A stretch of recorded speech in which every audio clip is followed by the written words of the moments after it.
I can hear you.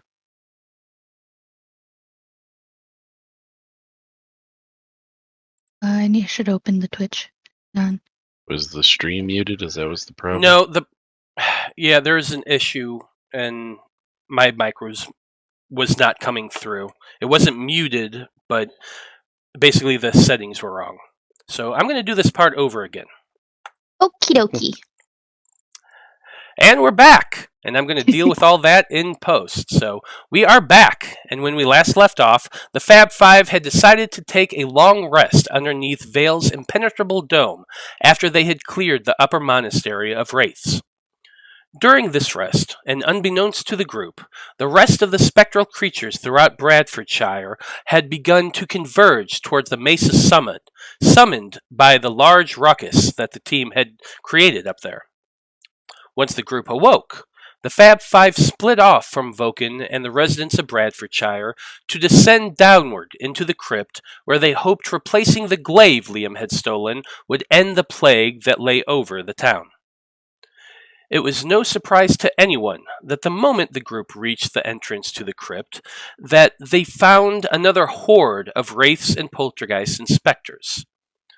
Like the town above, this once peaceful crypt was overrun with the vengeful spirits of whatever it is that had been unleashed, and these creatures immediately rushed in to defend their lair. Veil unleashed his zombie horde, and very slowly the team pushed forward through wave after wave of the spirits. Zombies started to fall, but so did the wraiths, with the help of blasts of fire from both Veil and Eloise. Liam, Blood, and Apollyon each did what they did best, and the squad claimed ground foot by slow foot, causing a cacophony of chaos that echoed throughout the entire crypt like a thunderstorm. And so, Faab Five.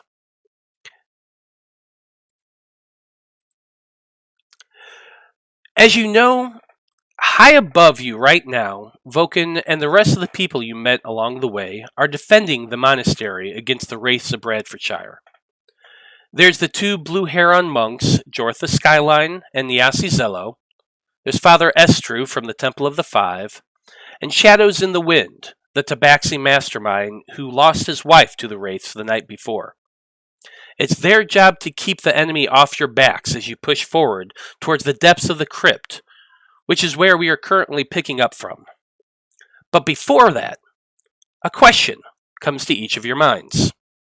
And that question is, what colors are associated with your character? And Eloise, since you rolled, why don't you go ahead and go first? Well, you know all the colors that kind of shine off of, like, the snow crystals and snowflakes, like the little rainbow prisms that kind of shine off that, the golden yellows and pinks and blues. That Those colors. iridescent shimmer, kind of? Mm-hmm. Yeah, I love it. That definitely fits Eloise. Okay. Let's say, Necthros. How about you? What colors represent you? Definitely dusky gray, jet black, and deep green. Yeah, definitely. That's the color of your eyes, isn't it? It sure is. Jareth's too. Nice. Liam, you're next. Let's see. Purple, first of all. Just my favorite color. Then secondly, orange. It was the color of the first belt I ever had. I stole it, but it was still the first. Fair enough. Apollyon, how about you? Or if you're here. He's there, I think.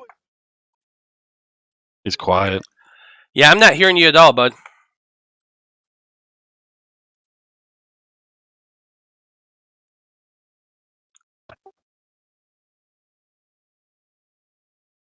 I can go. I can't hear him. I've got him turned up to 200%. Super low. Yeah, so do I. It's super low for me. No, it's still I quiet, bro. can hear him, but it's like really, really quiet.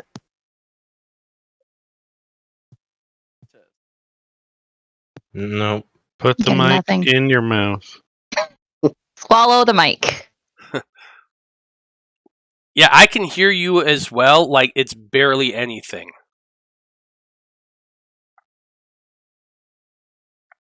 Apollyon, why don't you kind of start playing around with your audio? You might have to reload or something. I don't know, or just unplug your mic and replug it in.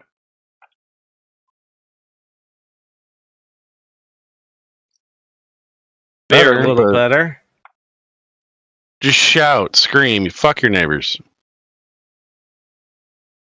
Yo, you Apollion's favorite color. Red and gold. Red skin belt. Yeah, red skin and golden belt. That is exactly what I picture when I think of Apollyon. God, I wish I knew what was going on with your mic. Maybe try using Discord off your phone and see if it'll pick up that way. That's what I'm doing. Yeah. Last Sorry off, for your red and gold loss last night, by the way. what was that, Jeremy? I just said sorry for your red and gold loss last night. Oh, 49ers reference. yeah. We're not in Oh, San Francisco. It doesn't hurt. Totally over every one of our heads. We had no idea what you were talking about. We have no I team, was going to sir. say that the Chiefs are kind of reddish. That's an American football team? Yeah. Yes. Yeah. Okay. You're not that far above us in Canada. Jesus. I don't. Football is Hey. American football is not a sport There's the I follow. CFL where you've got weird dimensions to your field, but it's still football. I still don't Yeah. watch North American football. I watch hockey, occasionally Oh, baseball, and American actual football. football. This is Yeah, the we type don't of want stuff we hockey should club talk down there. about in our sideshow. Definitely. Blood from a stone. You guys hear me now? Yes, that was great. Yeah. We can hear Holy you shit. perfectly. Okay, hang on. I'm turning you down. Well, I heard my name this time. Right now, currently, it's mostly black or other shades of black. But my people, we are a very colorful people. But I am not amongst my people. And it's a lot easier to hide when you're wearing black than if you're, red and gold and shouting your fucking name everywhere we go. Case in point. Case in point.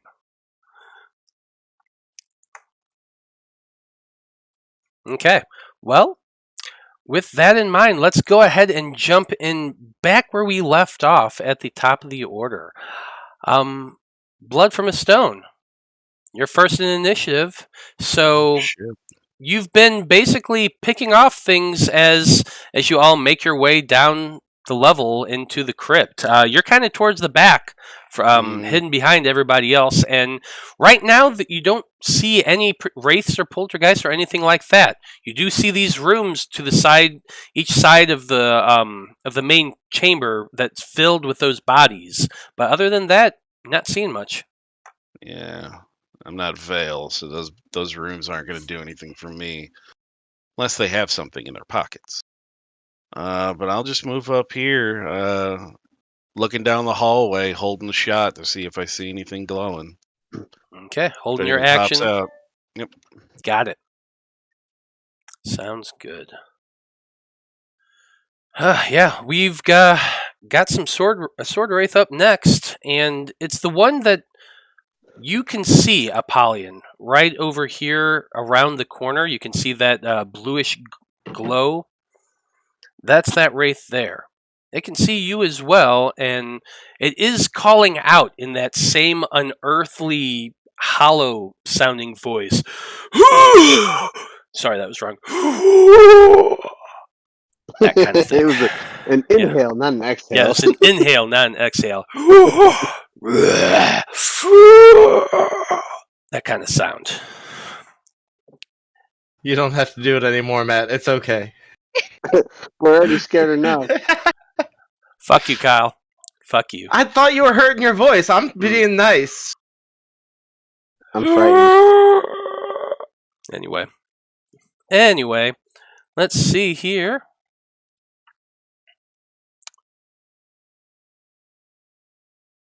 Yeah, it's gonna go ahead, continue on with its movement back this way. 5, 10, 15 feet. It's making its way backwards. It's taking a shot at you, Apollyon, but you do have a +2 to your AC because of the fact that it's in the corner.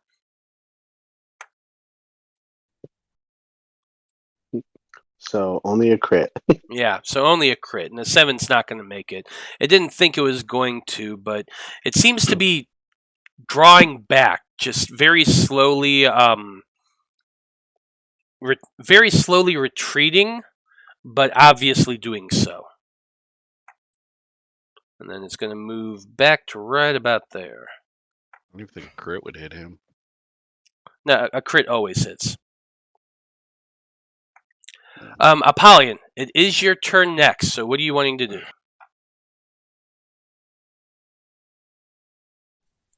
I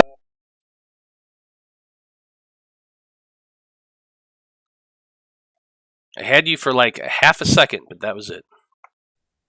Did we long rest before this encounter? Yes. we did. Have I taken any damage because my hit points just show 0, and I know that's not right? That's weird. I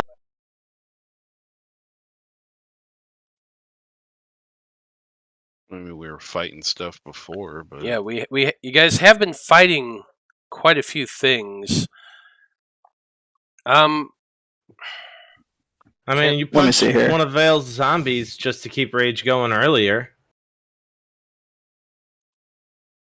Yeah, Yeah, but have I taken any damage? Think so.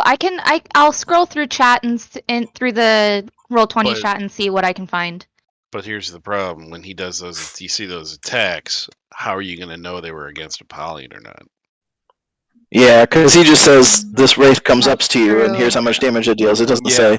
Yeah. I'm just gonna take myself down like 20 hit points or something. I think that's fair. Roll20's been kind of... I mean, I have 96 total hit points, so Do like, you really? Wow. He's a Yeah. fucking barbarian. He's a barbarian. Of course he He is does. our tank. you know it. All right, so am I raged? I'm sorry, like it's been 2 weeks. Yeah, you should. Yeah, still you be are right. still raged. Okay, cool. In that case, I am going to go down this corridor to the left. Oh, I see this guy at the end. Yeah, I'm just going to rush down there. 5, 10, 15, 20, 23. Yeah, I can get to here. Yeah, and I'm going to attack the guy to the right. Sounds good. I believe I had my scimitar out before. And reckless attack, of course. Get that advantage.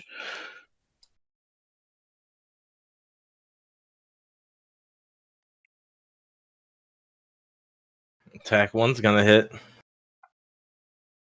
Yeah, it looks like you got 27, so 10 points of slashing damage. Alright, that's going to be 16 total. Which is more than enough to take out that poltergeist. He only had 4 hit points left. You can see from beyond Alright. him, in the corridor, in the room that you are looking at right now, there is one of those specters floating there about halfway down. Well, he's too far away. I'm going to turn and take another step forward and attack at this guy.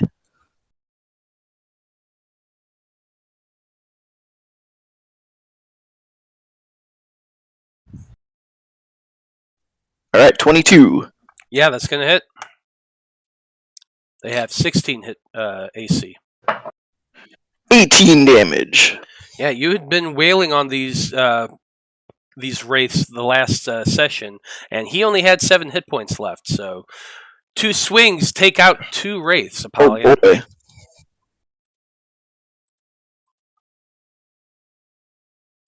And let me just double check my movement here. 5, 10. Nope, that's all my movement. I can't get the third guy. Alright, that's it for my turn. Okay, I like it. Still a hell of a turn, taking out 2 of the sword wraiths, and you can see that there is another one just faintly glowing past this entryway right here. Next up, we have some more poltergeists, so let's see what they're going to be doing. They've been hearing this commotion this entire time. 5, 10, 15, 20, 25. How much movement speed do they have? 50. Oh yeah, I had rolled a decent initiative. 30, 35, I forgot. 40, 45, 50. So, Apollyon, It was the down past first time for everything. Down past the wraith you had just killed, Apollyon, you see another one of those pink specter forms comes flying out from the wall and is moving in your direction. He is going to go ahead and use his telekinetic thrust, so he's pushing against you. I'm going to need you to make a strength check, please. Oh yeah, I'll take that thrust. You need to beat a 14. That's a 20. Yeah, with a 21, you hunker down and you feel the thrust of this poltergeist, but you manage to resist it with your manly might. Innuendo, it's just so thick you can cut it with a knife. Oh yeah. Okay. We got more poltergeists coming their way. They're here from the entire crypt. As you can see, these things have been... I'm talking to the audience. Oh, gotcha. Just want to make sure you weren't giving us anything. Anyway, the sounds of this battle has just been going everywhere, echoing throughout the entirety of this crypt. So these things are hearing it, and they're heading directly towards the sound. It's going to be 5, 10, 15, 20, 25, 30, 35, 40, 45, 50 feet to right there. 5, 10, 15, 20, 25, 30, 35, 40, 45, 50. These things can move through walls, so not too hindered by things on the map. But let's get back to the action. Liam, your turn now. You're surrounded by zombies, your friends. Veil is in front of you, and you saw Apollyon take off running, heading down the path to the right. Yep, well, he's going the right direction. And I'm going to follow him. 20 feet to get right here. And as you get right there, you can see that there are quite a few of these poltergeists making their way down the corridor behind Apollyon. Take it away. All right. 5, 10, 15, 20, 25, 30. Puts me there. And since I can't land on Apollyon, I've still got 2 of my shuriken. I've lost 4 of them, but I still have 2. Okay. So, slinging them at Pinky over here. Pinky over there, you got it. You can also see one in this room to the north of you. I guess on your right it would be where you're standing. Like right where the dead one is, right next to me? Yeah, see the dead one next to you, farther up, there you should be able to see. Oh, I got boxes over it. Okay. Gotcha. I was just letting you know. Let's see. Yeah. 18 and a 28. 18 and 28 both hit. Okay. Doing 15 points of damage to that one. 15 points of damage. Nice. The adamantine shuriken that you throw do lodge in this creature, and it does seem to take the damage from them. Yeah, I can't do too much else. I will, yeah, I'll just stay right there. No bonus action this round. Okay. That's it for Liam's turn. Eloise, you're up next. Yeah. I'm just gonna start following because I don't know what's going on other than noises. 5, 10, 15, 20. Oh shit. Yep. As you make your way Um, out of the corridor to that T, you can see that there are poltergeists down this hallway as well. Awesome. Oh, wait, hold on. Yeah. Okay.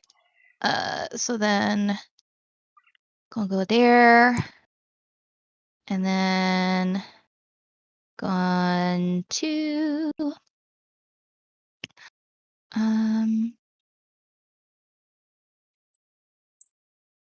yeah. I'm gonna go ahead and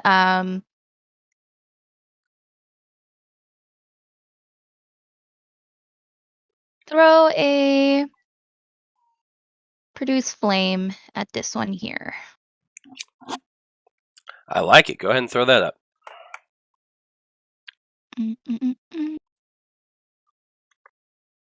20. 20 definitely hits. 8 fire damage.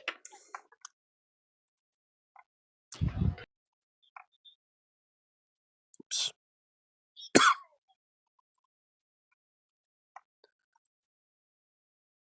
Yeah, 30 feet. Okay, cool. So you throw your little produced flame ball of fire at the poltergeist, and it arcs across down the hall, does hit him, and he kind of moves back a little bit, but it doesn't seem to scorch it very well, being mist and whatnot. Dang it. It is resistant to fire. All right. I don't know if I have anything that's going to be super helpful. What about this one?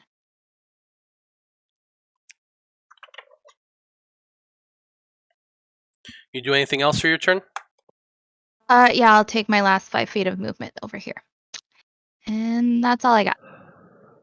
Sounds good. You can see that there is a hallway down to the south that does have a couple corridors, turns here and here. And that's about it down that way.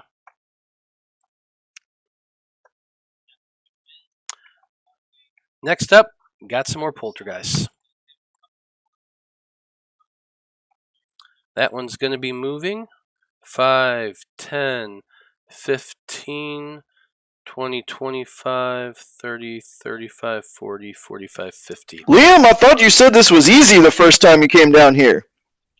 There's a bunch of jabronis fighting us this time. I was all alone the first time. Indeed, and Eloise, you do see that from that corridor to your east on the map, another poltergeist has come out from the wall and is starting to fly towards you. Oh, shit. Next turn. How tall are the corridors we're in right now? They're about 15 feet tall and 5 feet wide. Okay. They're a little bit taller, so movement around, but actually that seems kind of high, 15 feet. Probably closer, like 10 feet.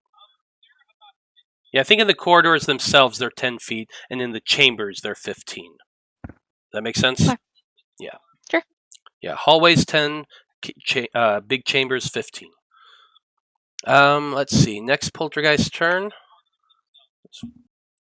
5, 10, 15, 20, 25, 30, 35, 40, 45, and 50. Liam, you do see, and Apollyon, you see as well, another one of those poltergeists come flying out from the wall ahead of you to your west. Apollyon, I need another strength check from you versus his charisma check of 15. You got it. I ain't no bitch. Apparently you are. I am this time. Well- Except I will use a lucky point. Oh, wow. Good call. That's just a single die, not an advantage die. Yep. That'll do it, though. 14 plus That's 5. 14 plus 5, yes, that'd be a 19 yeah, total. so 19. So yeah, you're good. You feel this thrust, Woo, and that was close. it hits you in your chest and makes you double back. But Liam's there, and luckily he's able to catch you, and you're not thrown. So there you go. All right. Thanks, bud.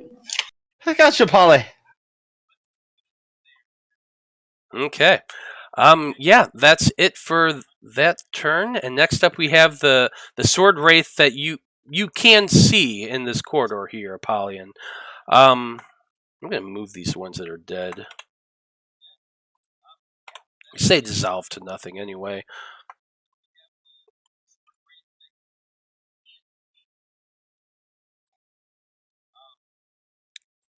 So the sword wraith that's down here. Let's see. Yeah, he is gonna move back 5-10 feet here. Actually, he's gonna move up 5 feet to there. Then he's going to take a shot first with his longbow at Apollyon. That's a 16, which misses because he's got hella AC, and he's gonna move back. I raised my shield. Absolutely. 10 feet, 15, 20, 25, 30. He seems to be backing up, trying to keep his distance. Necthros, it's your turn. You've seen all of your friends run down and turn towards the right, to the west on the map. What are you wanting to do? All right. He's going to command these back two zombies to go retrieve the portable hole and come back and pick up all the bodies they can on the way back. So they're going to dash up here. All the bodies they can in a morgue? No. Like the fallen ones, basically. Okay. Just saying, if they take it to its letter. They know what I mean. We're on the same page. So you're commanding them to pick up whatever bodies they can? So, like my question is, are you brethren. talking about the ones that are in the walls? They're fallen brethren. No. The ones that are easily accessible on like the ground. Like these three zombies right here. Oh, you're picking up the 3 zombie corpses. Yes. Yeah. Okay. So that's what they'll be doing, and then I will. Oops, 5, 10. Yipes.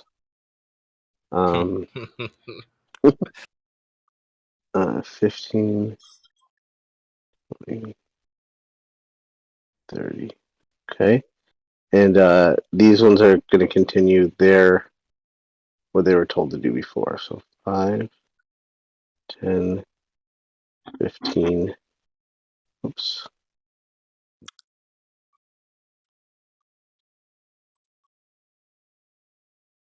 Mine's it's like really slow for some reason when I'm trying to move these.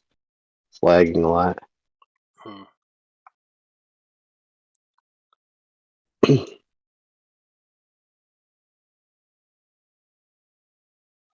All right, I'm going to pull out the old trusty crossbow and take a shot at this guy right here. Okay.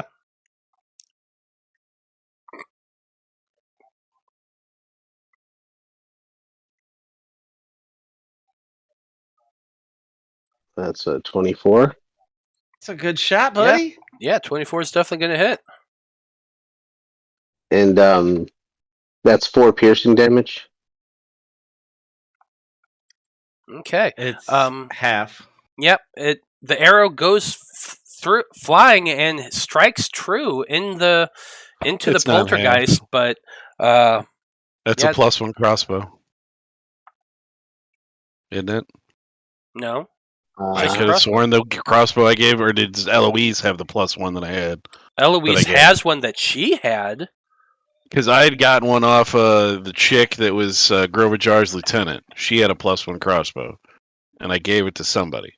I have a light crossbow.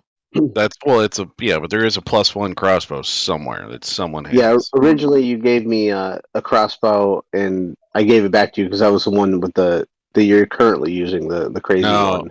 No, that's my empowered hand crossbow. That's something different. Because we got that in the Owlbear Cave where, No, that one I got from long time ago. Grovajar. That's Grovajar's personal one that I have. And then I got a +1 crossbow from his lieutenant. But I didn't All need right. it. So there should be one out there somewhere. That's all I'm saying. I thought you Okay. had it, so. I mean, I'll take that for next time or whatever, but I wasn't aware of it. Unless it's on your sheet, you probably don't have it. So Yeah. So someone's got one. So that's all I'm saying. So here's my question, just for curiosity.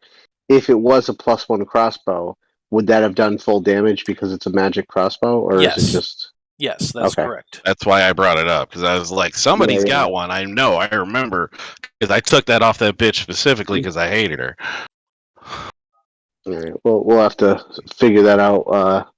Not while we're in this morgue filled with wraiths and specters. Fair enough. Okay, we got another Sword Wraith warrior up. Let's see. Going to move up 5, 10, 15, 20, 25 feet to right there. He can see Eloise, and he can see the zombie there. So, zombie's probably the better shot.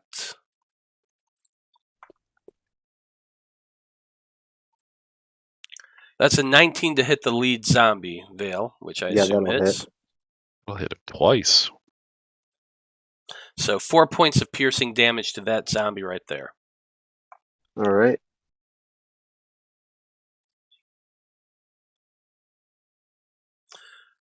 Next Spectre's turn. He actually has had quite a bit of damage. You can, Liam, the Spectre that is to your north, down the corridor right there. You actually are going to be seeing it move backwards. Seems to be fleeing. 5, 10, 15, 20, 25, 30, 35, 40, 45. Take your friends with you!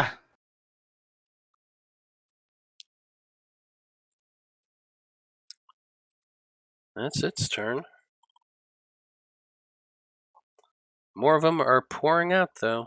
5, 10, 15, 20, 25, 30, 35, 40, 45, 50.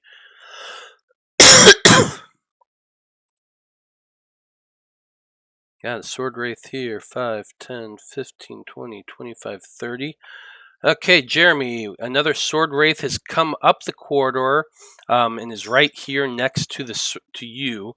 He's making an attack with a longsword. You get +2 to your AC. The zombie does. So it's a 10. Yeah, so it's a 10. But a 25 is going to hit. That'll hit. 8 points of slashing damage. All right, I'm going to have to save. What was it? A strength save? Con save, and you have to beat 5 plus the damage. So 13. 13. Ugh. That's a failure, I'm afraid. That zombie is cleaved in half by the Sword Wraith. He doesn't mind. I got the coughs today. Okay, next up, we got a couple more poltergeists who are just moving in. 5, 10, 15, 20, 25, 30, 35, 40, 45, 50, right up to there. He heard everything, so it's kind of going through the walls, but it hasn't quite seen anybody yet. Last one there, however, has been taking some damage, so it's keeping back. 5, 10, 15, 20, 25, 30, 35, 40, 45, 50. Right about there. Okay. We're at the top of the order, guys.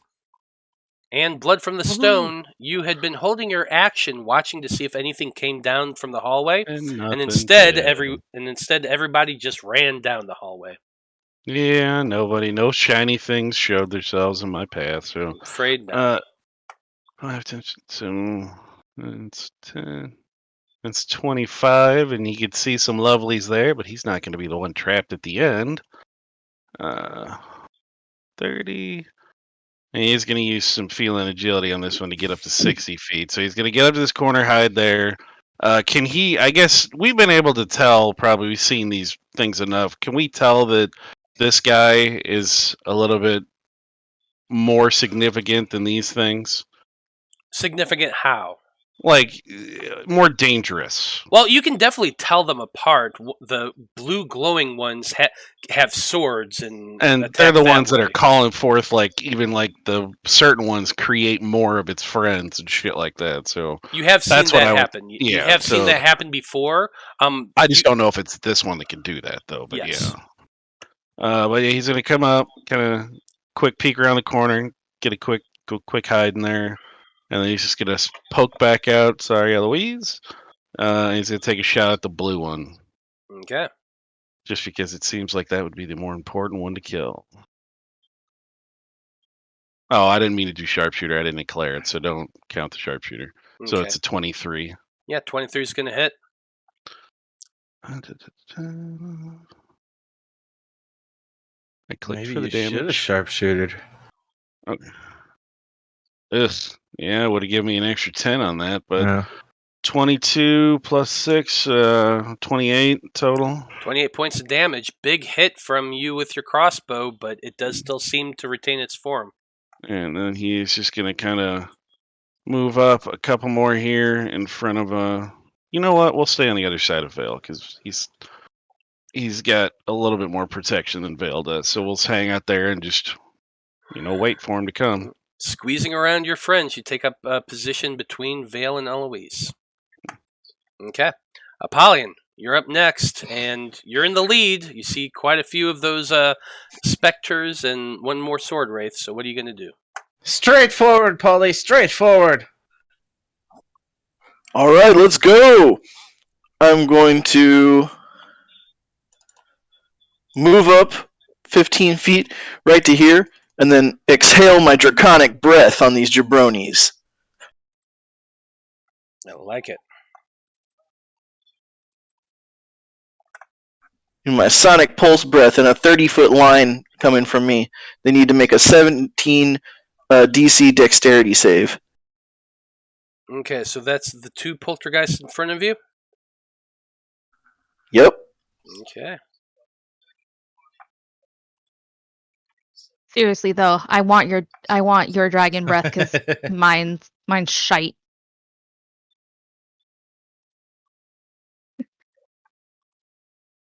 He's How often can you do yours? Once per long rest? Yeah. He's got the other. Yeah, that's what mine is too. But I have two. So no, but yours is like so much more powerful than mine. Mm-hmm. Yep. I think he's got the cone one too, though.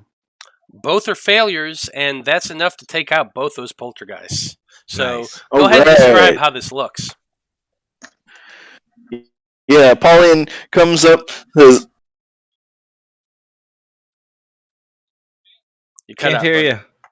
You cut out. Yo. So Apollyon exhales and says, "Get some!" And the sonic pulse of his breath rips through these pulse, like so.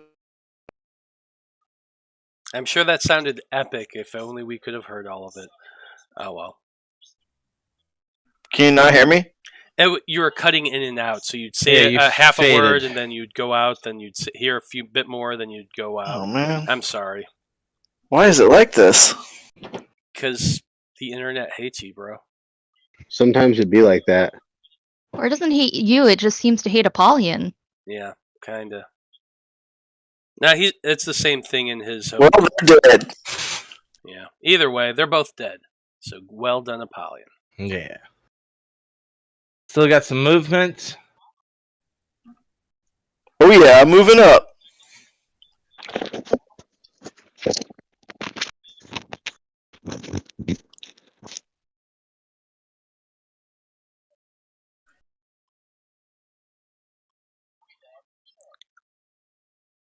Okay. That's it for Apollyon. Next off, we have some poltergeists. Which I gotta find. Hey, can I do my bonus action attack? Oh yeah, go ahead. I can do that if I didn't attack with the attack action, right? Oh, you're straight talking up about with your scimitar? scimitar? No. You had to Yeah, have the used scimitar. you would have had to use your attack action to attack to be able to use your bonus action. That way. Oh, okay. All right, never mind. Yeah, sorry. Okay, let's see. We got quite a few poltergeists next, and this one here is moving up 5, 10, 15 feet to right about here. Eloise, it can see you right there. So yeah, I'm going to go ahead and give me a strength check, please, Eloise. Okie dokie. You gotta beat a 19. Oh, sorry. Alrighty. Where did my character sheet go? There it is. Just a strength check. Yep, just a strength check. 12. Okay. That's a failure. So what it does is it lifts you up and flings you as hard as it can. You do this arc 30 feet above the heads of your friends, landing. Like above the heads of my friends, but 30 feet away? Yeah. Okay. Angled. Like, yeah. you told me it was only 10 feet high. So what he's 15 doing? feet.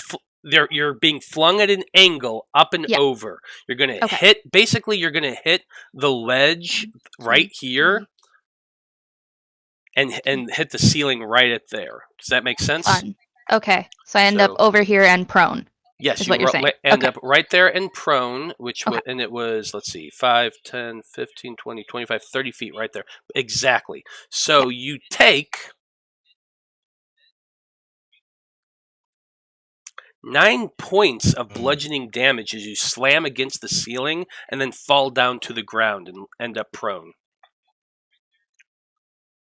Fun. Oh, yeah. There we go. So that's it for that one's turn. Got one more coming up. Gonna move 5, 10. Damn it, really? There we go. 5, 10, 15, 20, 25 feet to right there. It can just see blood from a stone. So blood from a stone, I need you to make a strength check for me as well. You got to beat an 18. Oof. You can do it. Nope. Yep, that's a 14, I'm afraid.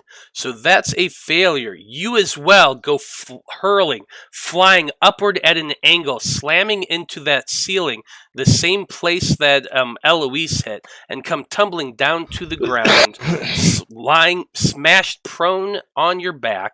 You are going to take 15 points of bludgeoning damage. Big hit there. And you're muted, Blood. I'm only gonna take half that. You're only going to take half that? Yeah, I'm gonna uncanny dodge that. Fair enough. Uncanny dodge that. Okay, Liam. That's quite a bit for me to take. Yeah, that's a pretty big hit for the kitty. That's almost like a fifth of my health if I took the full thing. Well, Liam, you're up next. What do you? It is what it is. Matt, you've got too many things to control. I need to try and remove some of these tokens off the board for you. Oh, I appreciate that. Yeah, I appreciate you helping me. Your sacrifice. All right, so 40 feet to here. Glaive attack. Do I get advantage or no? Why would you have advantage? Because flanking with Apollyon, or I'm not quite flanking? Not quite flanking. Okay. 18 hit? Yes, but an 18 does hit either way, so. Shibby. Alright, he will take 19 slashing, or 19 damage total. And as you stab into him, you just feel his life force being sucked in by the glaive, just like a vacuum cleaner sucking in this ghost, and he just disappears. He dead. Excellent. That took me 40 to get there. I've still got 15. So I'm there. And that's it for my turn. Okay, that's it for your turn. Eloise, you are knocked prone, lying flat on your face. What are you wanting to do? Yeah, gloves are coming off. I'm gonna get up. Half your movement. Yep. It's fine. I don't plan on moving very much. I'm gonna go ahead and cast Moonbeam. Okay, Moonbeam. I love Moonbeam. Where are the area of effect templates? Not red. Let's make it blue. And I need She's a trying to help you out too, circle, Matt. 5-foot radius. And yeah, for now, I'm just gonna pop it like there-ish. Yeah, you can hit Okay. 3, yeah? Yep. Yeah. And so, oh, come on, character sheet. There we go. Let me go ahead and pop that into chat. Here we go. Okay, so a silvery beam of pale light shines down in a 5-foot radius, 40-foot high cylinder on a point. Until the spell ends, dim light fills the cylinder.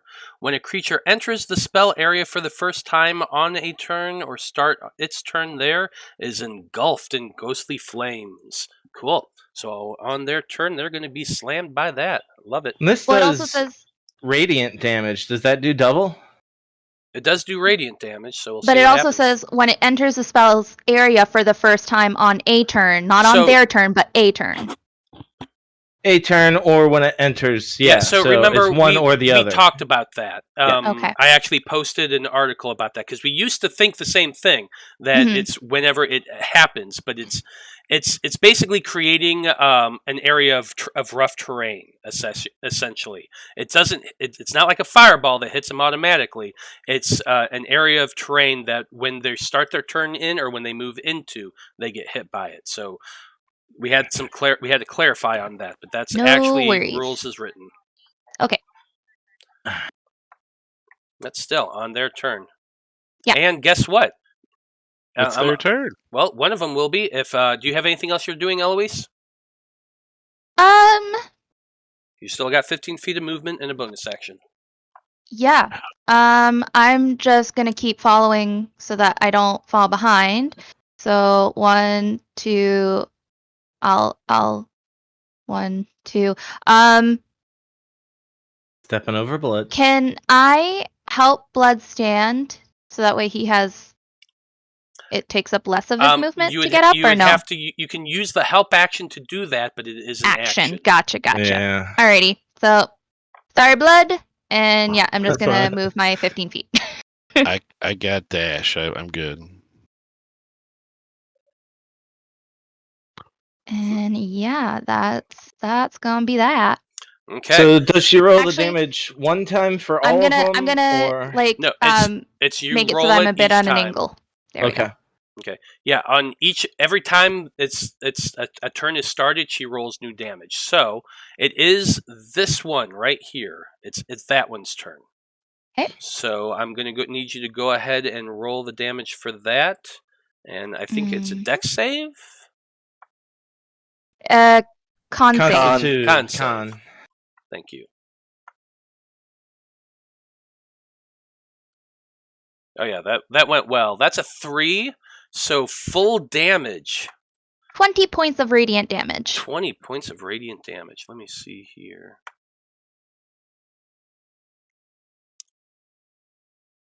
Oh yeah, we know the power of Moonbeam, all right. Unfortunately, no, it Spell's doesn't dope. seem. It does not seem that radiant damage does any additional damage to these Ah. things. But It's 20, still 20 points of damage. 20 points. That's a big hit. So there you go. That's its turn, and I'm pretty sure that that's max hurts. damage. I rolled 2 10s Wow. on D10s. That's Yeah. max Are you sure we damage. can't just use that roll? Every time, yeah. Can we just that stands? Oh, don't you wish? Don't you wish? It's going to go moving. It moves ahead because it doesn't see the zombies until it gets right there. And once it's there, it's hurt. It sees the zombie. Yeah, it's going to have to go ahead and make a forceful slam against the zombie. So that's an 18, which I assume hits. It's So 8 points of force damage to this zombie right points. there. Mhm. All right. Is he still up? Yeah, he's got 14. He was at Nice. full health. Okay. Okay. That's it for that poltergeist turn. He ain't looking great. And Veil, you just saw that. So what you doing? All right. Let me just see if this is okay. So he's right on top of this corpse. Yeah, I he's didn't floating move it above the fast. zombie corpse. Okay.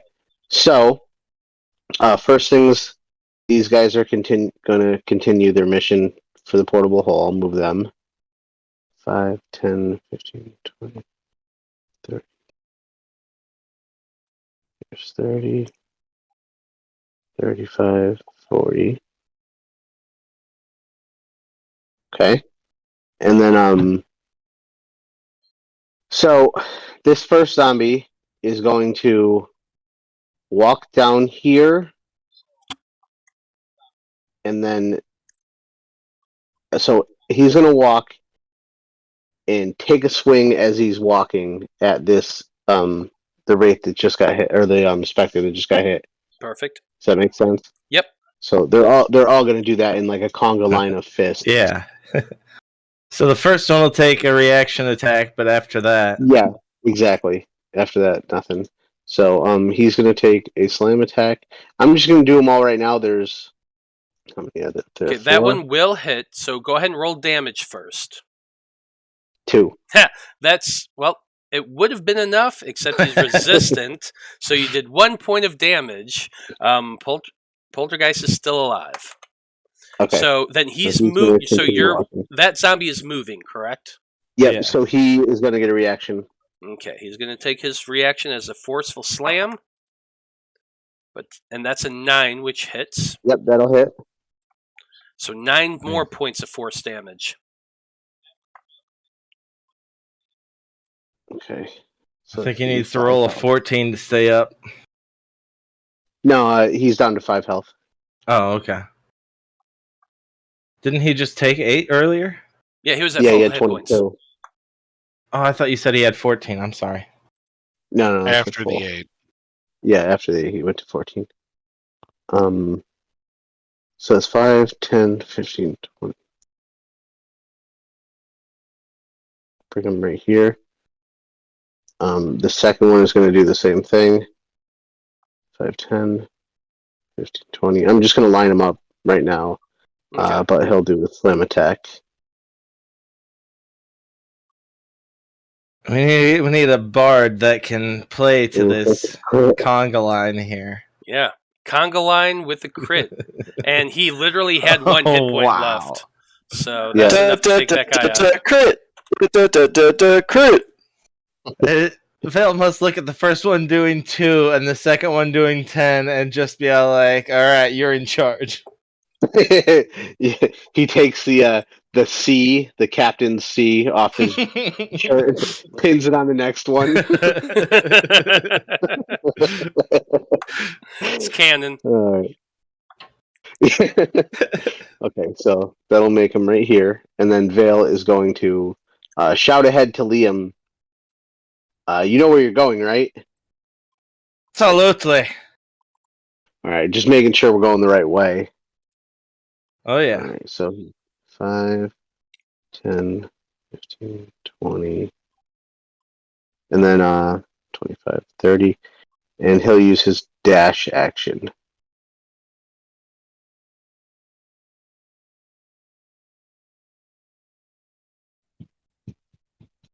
Get you All over right. dash on. So you And that jumped is my over turn. blood too.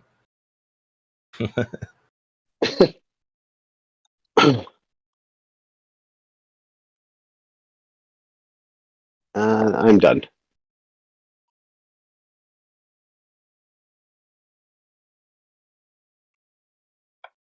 Mic Okay. check. All right. Okay. That's it for Veil. We got a handful next. Yeah. Got a handful next. So let's try to do this quick. The one that the one sword wraith that's back here that got all this big ass line of zombies there. So I guess he's just gonna take a shot, try to deal with the zombie. This is beautiful setup. That's a 13 for right here at that guy. Zombie conga line doing work. 2 piercing. I did not mean to hit it twice. He's also got a moonbeam there. He doesn't want to move forward. It's Yeah. beautiful. Yeah, this is true. So that zombie took 2 points of piercing damage. Next up, we have one of these. Let's see here. Like, Veil and Eloise are the most opposites there are, but their spells are so complementary to each other. It's awesome. This is weird. Oh yeah, that battlefield control combinations are usually deadly. Okay. We're up to another specter, and this one had been fleeing back down the corridor away from you all. Mhm.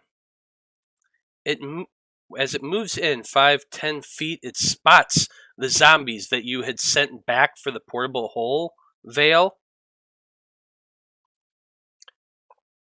Let's see. It moves forward to right here, and it's doing a life drain attack against the zombie there. That's an 11 to hit, which I believe hits. So 9 points of necrotic damage, and I need it to make a con saving throw.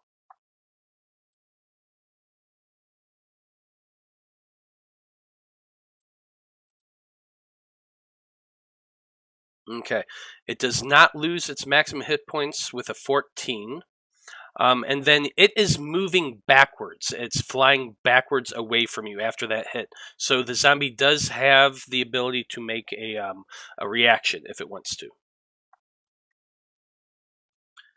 17 is going to hit, and the specter does take 1 point of bludgeoning damage. It moves 5. That's 15. Gonna kill these guys 1 point of damage at a time. Right.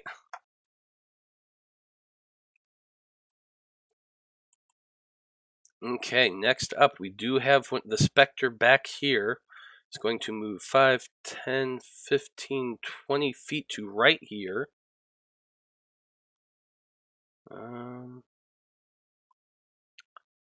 25, 30, 35, 40, 45, and 50. And it's circling around. Next up, we have the Sword Wraith that is currently in the Moonbeam, Eloise. So go ahead and roll your damage while I roll my con saving throw.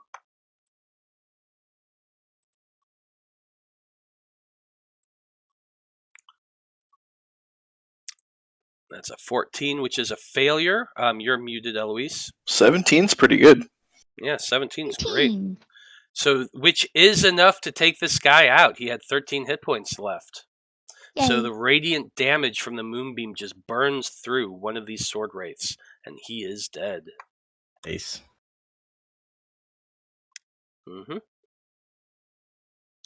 Let's see. Next up, we have a poltergeist who can see the moonbeam. Goes flying through a wall. 5, 10, 15, 20 feet to right there. It pops out in the hallway. Seeing this zombie here, I'm going to need this zombie right there, Veil, to make a strength check, please. Yeah. Yeah. That's a fail. Yeah, probably. Well, let me make my charisma check. Fair enough. 2. Yeah. This is the least charismatic poltergeist. Yeah, it really is. It slams into the poltergeist with that telekinetic thrust, but the zombie holds firm and stays right where he is. It's Ghost Terry.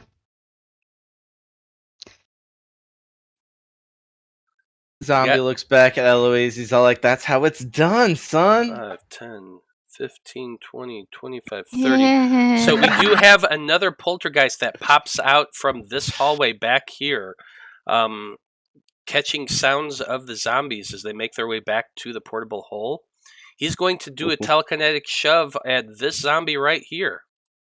So I need him to make a strength check as well. He's got to beat a 13. Nope. Unfortunately. Good news is flying upward at an angle, so he's going to end up landing right about here against this wall. So 30 feet of movement up to the ceiling, slam against the ceiling, and then it drops down to the floor again. It is going to take 16 points of bludgeoning damage. Okay.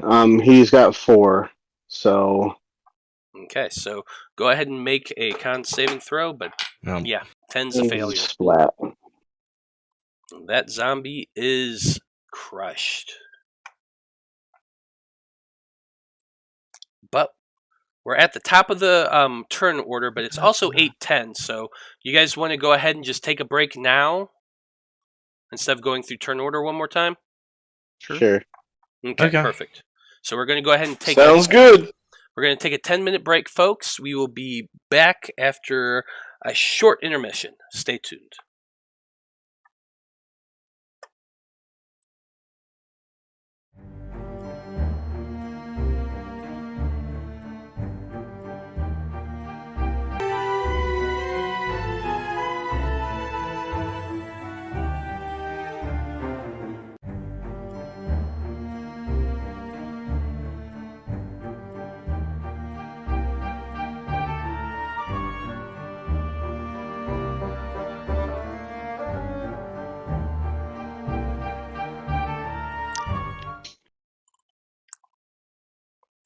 Howdy, everybody. We're back. And when we last left off, it was the top of the turn order with blood from a stone. You can see 4 zombies filling up the corridor between you and the big shaft of silvery light that's filling up the lower end of that chamber to your east. Everyone else seems to be heading west, so what are you wanting to do? Oh, he'll just sit there for a second, maybe cross his legs and be like, "Oh, go ahead, keep climbing over me. Don't worry, I'm just sitting here." Yeah, you were just laying there, that's true. Just love all you get. Hey, go ahead. It's alright, I'm not going anywhere. Did you see I went diagonally in Oh, woe is me, says the cat. Yeah, he's not gonna worry about, I mean, he'll let the zombies soak up all that shit. He'll just kind of pop up and be like, "Are we going up from where you guys are? Or we keep going left." I'm headed in this direction right here is where I'm kind of pointing. We're turning right up at this next intersection here. There's the rest of his build. Heard that, boss. Lead the way. He will bonus action dash. So he's gonna get up to here and just have his crossbow out, ready to shoot the first glowy thing that comes within range. Fair enough. How about you, Apollyon? What are you doing? You know it, I'm running up.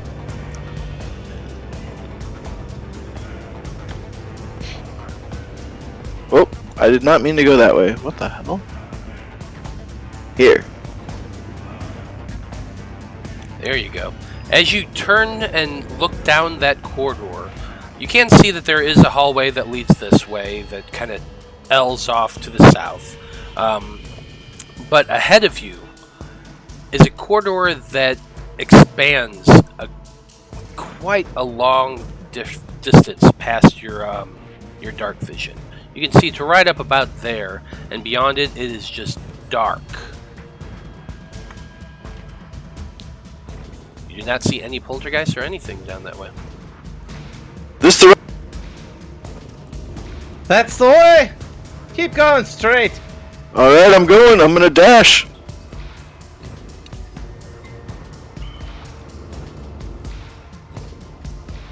I get down the hall and I see a bend. Yes, it does seem to bend to the west beyond your sight, but that's really about it, all you can see. You have passed several of those chambers, and in each one you glance as you run by, and you do see just filled with mummies, 3 to each wall, all along every single side. There's a lot of dead bodies down here.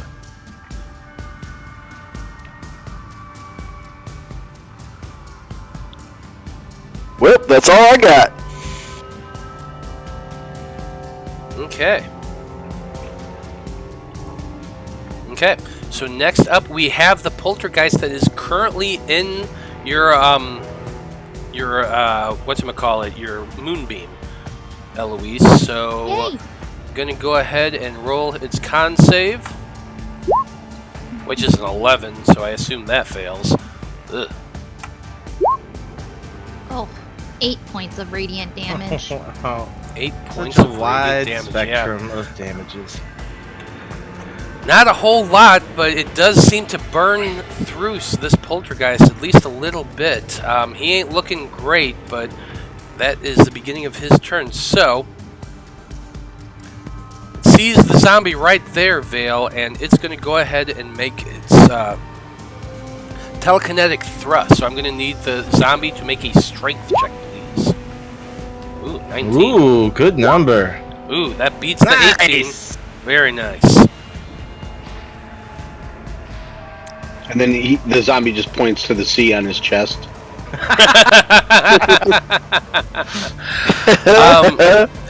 That zombie from there flies into a wall and disappears. I know what you meant. It moves this way. 5, 10, 15. Comes out into a hallway for 1 second. This zombie is able to see it. That was 20, 25, 30, 35, 40, 45, 50. Okay. That's it for its turn. It has disappeared from view. Next up, we have the poltergeist who is behind the moonbeam. Definitely doesn't want to go in there, but it is going to go ahead and do a telekinetic thrust to Captain Zombie over there. So give me another strength check. It's got to beat an 11.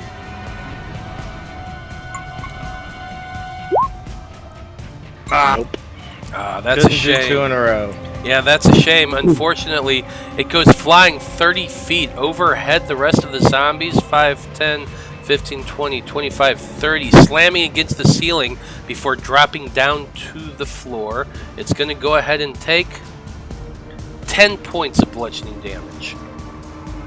All right.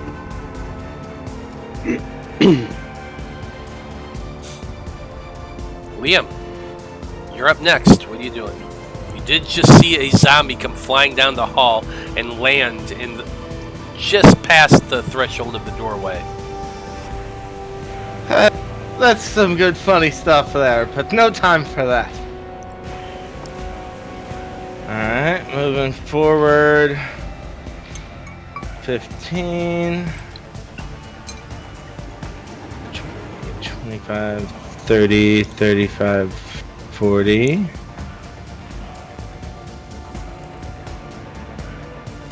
45, 50, 55, catching up with him, and I will bonus action dash. Or I will action dash. 5, 10, 15, 20, 25, 30. Still don't see anything in my way. Still not seeing anything. 35, 40, 45, 50. And I'll stay right there so Polly can see me when he turns the corner. You can see the familiar sight of where the stonework ends and it becomes more natural cavern past that point. And you do recognize it because you have been down here before. That is it for my turn. I will save my bonus action for another time. Okay. So Eloise, it is your turn now. What are you doing? Yeah. I'm gonna go ahead and follow as best I can. So 1, 2, 3, 4, 5. And then, which way did I see everyone go?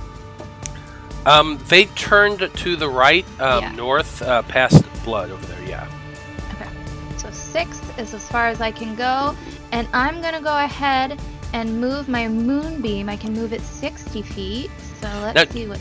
Is that something you have to have a visual on, or you can just do it wherever?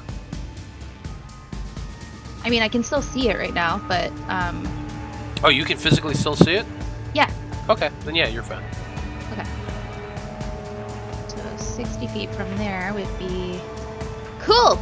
Beans! Perfect. That's just where I wanted it to go. Right there. Yeah, she's got a range of 120 feet. You have a sight of 120 feet right now?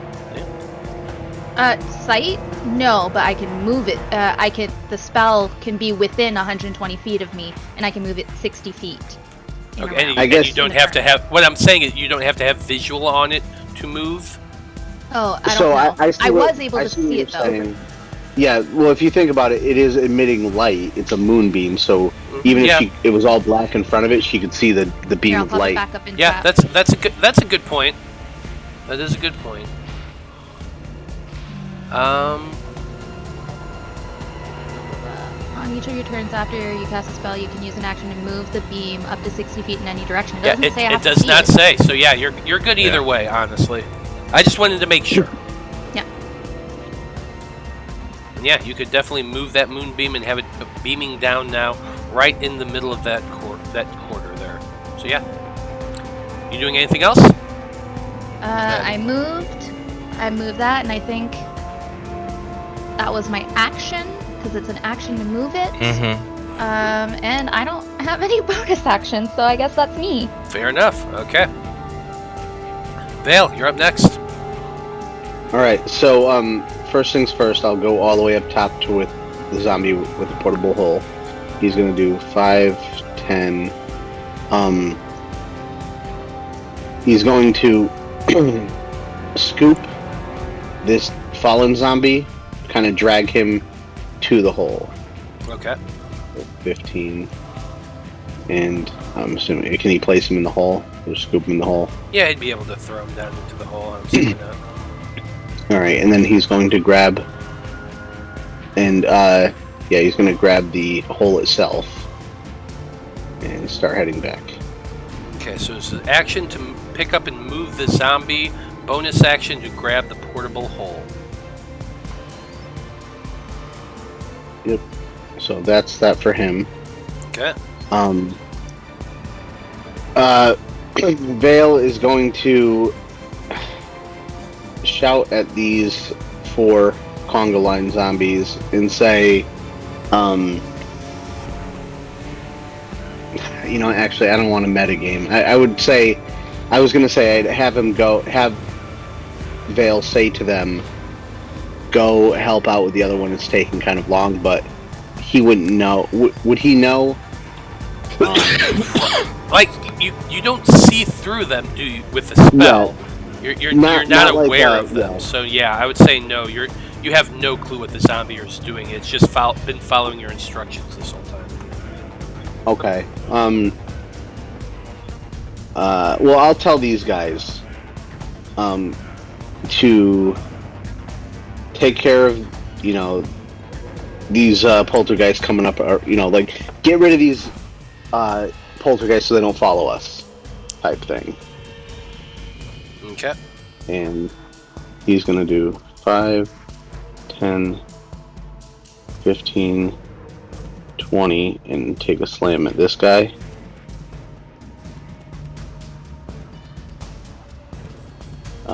Does a 10 hit? A 10 does not hit. Okay. 5, 10, 15, 20.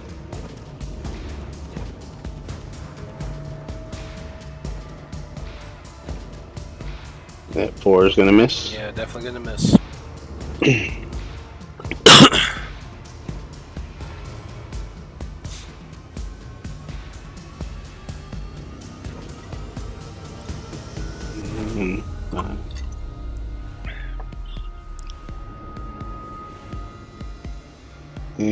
that is about all they can do.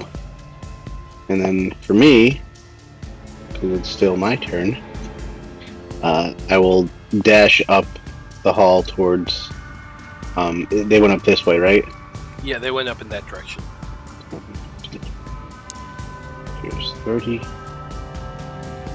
Okay, I see Apollyon. Oops. 10, 15. So I guess rage is over for Apollyon now?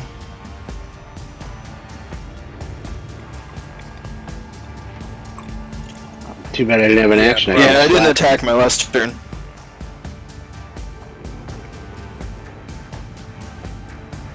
Alright, I'm done. Okay.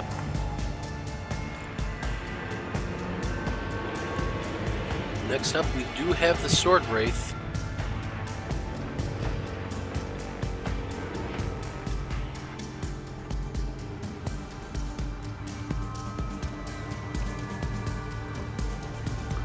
Okay, yeah, it's going to be moving forward 5, 10, 15, 20 feet to attack the zombie that's right there in front of it. That's a 17, which hits. Yep. 5 points of slashing damage. And that is just enough to drop him, so I'll have to do a save. It's going to Save be for a 10. 21. Ooh. 21, Oh, yeah. nice. So the zombie, even being Point to that hacked away C. with the longsword, he does manage to rise once again and has 1 hit point.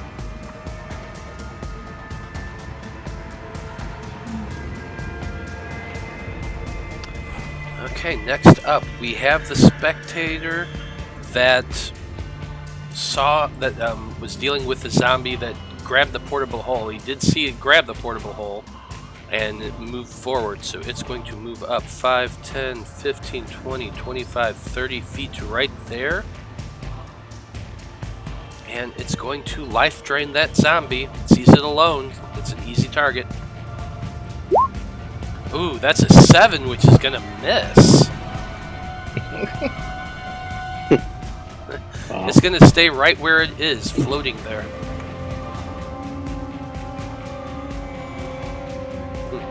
Okay, that's it for that guy.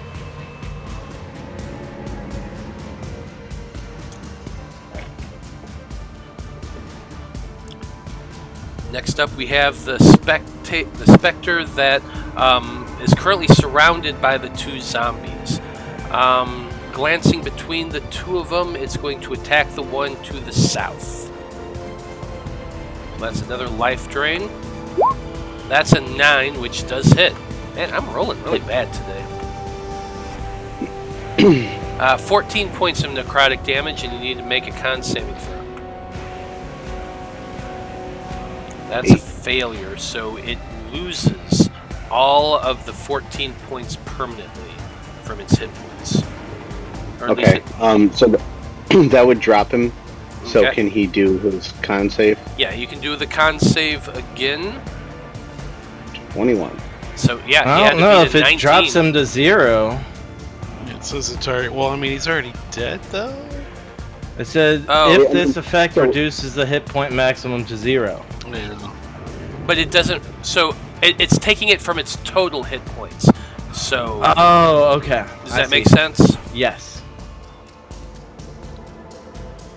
Yeah. So when it revived, it has 1 hit point because it rolled a 21. Not just because it brings it down to 0, Yeah, but if it it max reduce, doesn't if it used that technique on all of its hit points. I Then understand. it will. Yeah.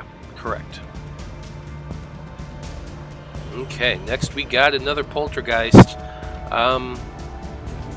It can see the zombie right there. It's far enough back that it can't do anything. So, yeah, I'm going to go ahead and have the poltergeist do its telekinetic thrust. So, give me a strength check on that zombie veil. It's got to beat an 18. 11. 11.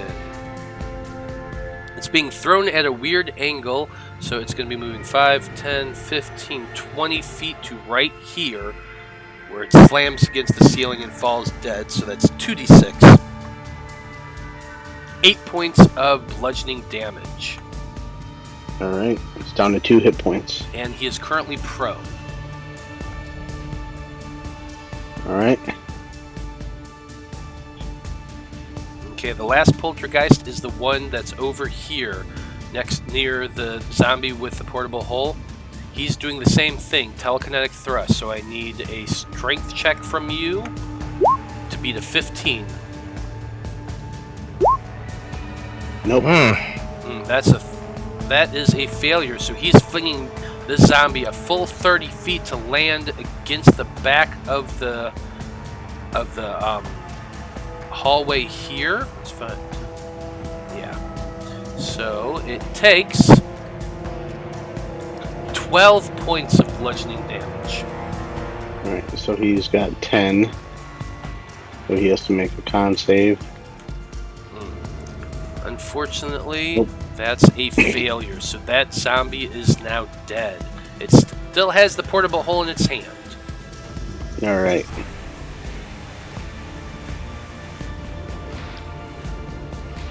Well, at Okay. least he's out of the way. Tucked. And as that zombie dies, the last thing it sees is that poltergeist that had thrown it moving forward. Its full movement, 5, 10, 15, 20, 25, 30, 35, 40, 45, 50, and his head seems to be heading upstairs. Okay. That's not good. Blood from a stone. Your turn. Yeah, well, we'll just keep dropping up. So 5, 10, 15, 20. There. Oh, good lord, okay. Get stuck on the corner. 5, 10, 15, 20, 25. We'll go another. And we're just gonna hang out. Well, you know what? Fuck it. I guess he'll ask. Use it. Decided Liam go around the corner.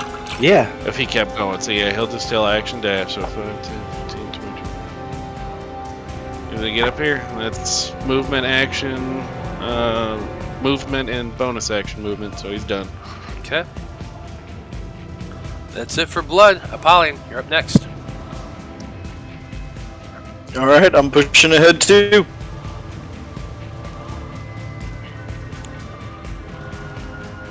Don't get left behind, Eloise. With a dash, I can get all the way to just in front of Liam. Okay. So looking down that corridor, you can now see where the stonework goes from mason stone and brick to more of a natural cavern. Still with that same green-gray stone, or that yellow-gray stone. But yeah. And does it go deeper underground? It does go deeper underground, and this pathway starts to slope downward. This cavern. Below street. Yep. So it's actually All right. going at a downward sloping angle. Okay. That's it for you. Next off, we got, hey, poltergeists. Isn't that weird? Moving 5, 10, 15, 20, 5, 10 feet to right there. It sees the shimmering light right there down the hallway, so it's going, nope. 5, 10, 15, 20, 25 feet. Eloise, you see one of those poltergeists come flying through the wall right here and comes into view. It had seen your big thing and kind of went around it. Seeing you, it's going to do what poltergeists do best. I'm going to need a strength check from you as it uses its telekinetic thrust. You got to beat an 11. Take those talons. 18. Yeah, with an 18, you dig your talons into the stone and just kind of get dragged back a little bit, but you manage to keep your footing, and you are not thrown. Okay, that's its turn. Next one is the poltergeist that's in the hallway with the zombie down here. So that one's going to be doing its telekinetic thrust on the zombie in front of it. So I need a strength check from that zombie. You got to beat a 14. Nope. Oh yeah. It gets seized and is thrown full 30 feet. 5, 10, 15, 20, 25, 30, slamming into the ceiling, and it falls to the floor, taking 4 points of bludgeoning damage. Not very much at all. Ah. He's down. He's down. Yep. Yep. Unfortunately, that's it for that zombie there. Okay, Liam. It is your turn. You're way ahead with Apollyon and blood in your immediate view, and you can see the cavern that slowly starts to descend downward. What are you doing? We're getting close. We're getting close. Okay. 10, 20, 30 feet forward. 10, 20, 50 feet. 55 gets me here. Action to dash. 10, 15, 20, 25, 30, 35. And right at about this point, I see these guys here. Indeed you do. They seem to have been lying in wait, waiting for something to pop into that area, and as you step forward, 3 arrows come flying at you. Bring it on. Bring it on, baby. Let's do this. First is a 22. That'll hit. I'll attempt to catch that. Okay, 6 piercing. Automatically catch. Anything under 13 points, I catch. Nice, you catch it. Alright. I'll... Throw it back! Throw it back! Yeah, you gotta do it. I've saved key points, so I can spend one here. I'll spend a key point to throw it back. I like it. Oh yeah. Yeah, 23 is definitely going to hit. Oof. For 12 piercing, that Doing first 12 one. piercing on that first one. That's a pretty nice hit. Hold on 1 second. Okay, so 2 more shots ringing out. 1 second here.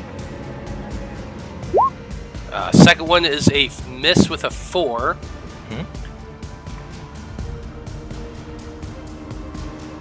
He got scared Yep. after the first one caught his own bolt. Yep, the last one actually gets 2 shots with. Oh wait a minute, no, they were holding, so they do get 2. Okay. That's a 17 and a 9 though, so those miss. Nothing's gonna hit there. Yep. So that's it. They were holding, waiting for somebody to pop into view. Unfortunately, the first person to pop into view was Liam.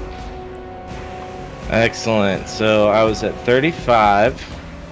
They've taken their shots.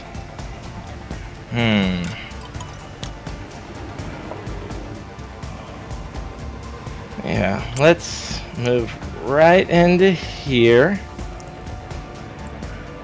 We'll get in combat with these guys. Bring it Actually, I don't want to get distracted from my current path. So I'm gonna move past and right here. Okay. And that's my action and movement. And And a reaction. yeah, and a reaction. I guess, yeah, I'm kind of holding position right there. That's really all I can do. Everybody else has got to catch up. Okay. That's it for Liam.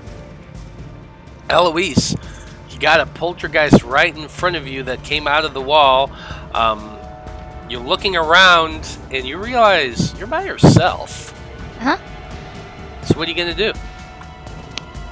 I'm gonna take off running.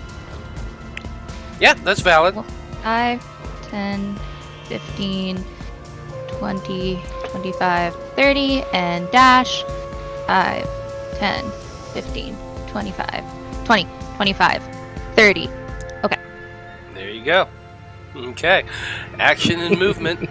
Sounds good. Oh, wow. Veil, you just saw Eloise come running for down the corridor as fast as she can. What are you doing? First, I'll just do the zombies. This guy's gonna go. 5, 10, 15, 20. These two are gonna take a swing at this specter right here. Okay.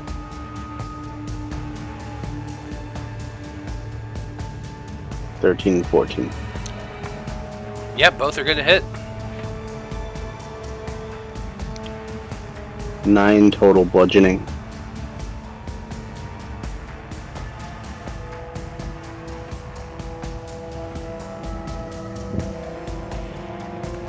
Well, 4 technically, but 4 technically. Yep. Anyway, And then he's gonna. Veil's gonna move 5, 10, 20, 30.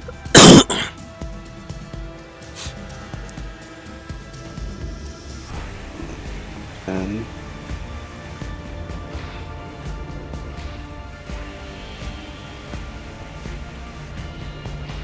Am I? Oh. Just had to move the map. It's being slow.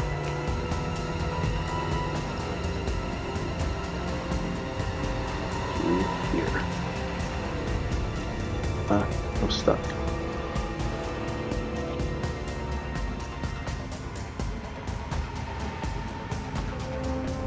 And that's my turn. okay. Next up, we got Sword Wraiths. It's the one that's back here near the zombies, and been dealing with you guys. Let's see. This guy is prone currently, if memory is serving. So he's gonna. Oh, you know what? What's up? Actually, so he got up, so I actually have to move That's right. 10 Okay. feet back because he did use half his movement to get up. That's So he's right there. Okay. Perfect. Then, in that case, he's going to move up 5, 10, 15 feet to right here. Gonna come up once more there. That way he's pincering this zombie right there, so he's gonna get advantage on this attack.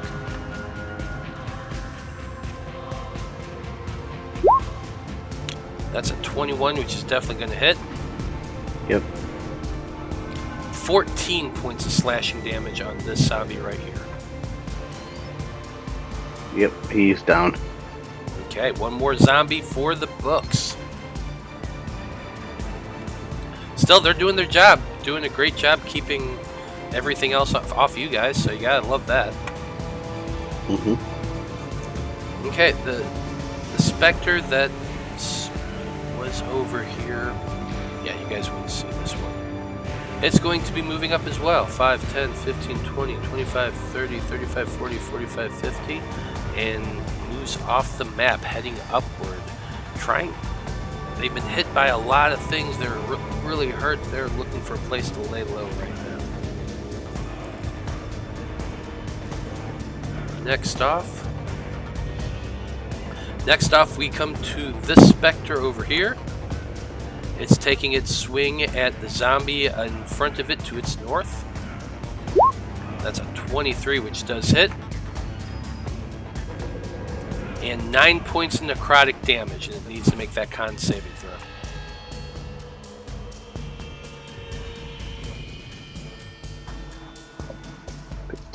Yeah, 15 is enough, so it does not lose its maximum hit points, but it is still down by the 9. Alright. That's Poltergeist's turn. It's going to move ahead 5, 10, 15, 20 feet into here where it can see your zombie. So, telekinetic thrust, strength versus charisma.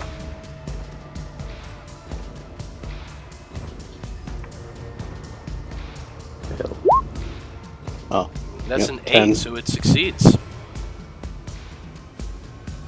Does not get thrust. Very nice. Let's see here. Next off is the other one that y'all can't see.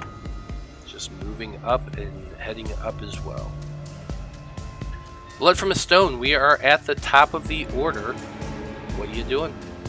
Just keep going around the corner. 5, 10, 15, 20, 25. Oh, God, I keep running into walls. I keep getting stopped. There's 30 there. 5, 10, 15, 20, 25. And I guess I can't see. I mean, it looks like it's solid walls, though. Like, well, I mean, fuck, these things can float through them, so I guess it doesn't matter. Yeah, you're going from the stone-worked chamber into more of a natural cavern path that leads downward along a slope, winding, and it seems to be heading off down to the south from where you are. And well, 5, 10, 15, 20, 25, and I'll just kind of hug the wall, so that's movement, action, movement, bonus action, movement to get up there, because I mean, I still can't see Liam, but getting as far as I can. Okay. Apollyon, you're up next. Oh yeah. I'm gonna go around the corner here. 5, 10, 15. I see blood. I guess I'll go ahead and do the dash, continue to move. And get over to here. Alright, I see Liam and some race around the corner. Yeah, by the time you got up behind the wall here. I was gonna say, by the time you got up to that point, I would have been holding my hands up for you to not cross into this area. If that might hold you back 5 feet, I don't know. But yeah, okay. Well, am I visible to the race right there? I was trying to kind of like hide behind the wall. Oh yeah, they can see you. I'll stay back one if that's better. I actually forgot to add them to initiative, so let me do that real quick. All right. Well, yeah, I stay back a little bit then. Initiative, they'd be in there.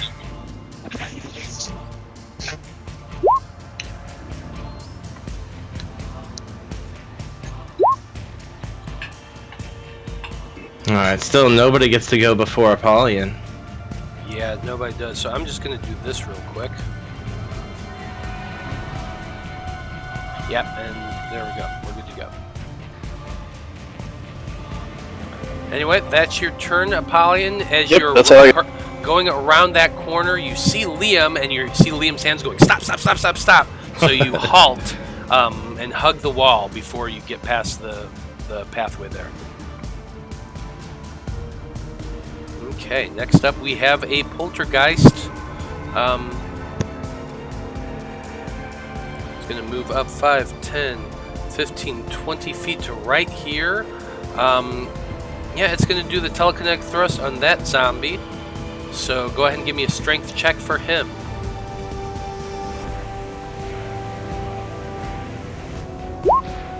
Ooh, 11. This guy managing to keep his feet and somehow is not thrown.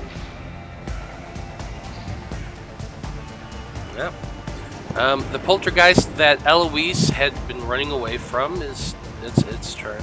It's going to move 5, 10, 15, 20, 25, 30, 35 feet to right there. Now it can see Eloise. Strength check. Oh, No, never mind. I rolled a nat 1. So yeah, there's literally no possible way unless you roll a crit fail that you'll be fine. So go ahead and roll your strength check. well, I mean, even if I do a nat 1's still gonna be 4. Yeah, for me. that's true. It's still either way, it's still perfect. So no matter what, 0. You're good. Okay. You're good. So yeah, Okay. it tries to slam you, but you just bounce it off with your shield. You're not even too worried about it, but you can see it. That was 35 feet, 40, 45, 50. It's moving to right there. It seems to be chasing after you. Liam, you're up next. To fight them or to see what's around corner number 2? I just want to show Apollyon what's around the corner by going 5, 10, 15, 20, right into here. Then I'll take my first swipe at the guy that's 10 feet away from me, the big wraith guy. Big guy right in the middle? Okay. Yeah. 17? 17 ain't gonna hit. Then left and right is where I'm attacking next. 15? Not gonna hit. Damn. 22. That's finally gonna hit. You're hitting this guy right here, I believe. The guy to the right, yeah. 7 points slashing to him. None of them get attacks of opportunity because I took an attack on all of them. Yeah, fuck you. So that took me 5, 10, 15, 20 to get in here. So 20 to get out. I'm gonna keep heading back this way. Okay. So 40, so I've got 15 left. Right to there. That's my turn. Okay, that's your turn. Next up is the Wraith you actually managed to get a swing on. It's going to be moving ahead 5, 10, 15 feet to right here. You can see it and Apollyon can see it. It looks to the right and to the left and Apollyon's closer. So it's going to move 5 feet to right here and it's going to take a swing at Apollyon. Bring it. That's a 23 to hit. Ah. Yeah, that hits. And this one's not reduced. Yep, so 12 points of slashing Oof. damage. Ooh, big boy. Yeah, as it cuts into you, Apollyon, you see this evil gleam, a red gleam in this creature's eye, and so since it hit you once, it's going to use its Martial Flurry ability to make a second attack on you. But that was an 8, so it was too overconfident, and you just duck your head, pull up your shield, and deflect that blow. So whoever hits it has advantage on it. This next turn. Not gonna do that to me twice. Indeed. Eloise, you are once again left all by your lonesome. What are you doing? Yep. So I'm going to use my action to go ahead and move my moonbeam, and I'm going to pop it for now right there. And then Okay. 1, 2, 3, 4, 5, 6. And that's my movement. I like it. Okay. So, next off, we have the Sword Wraith Captain who dodged very nimbly that glaive attack you had, Liam. Let's see.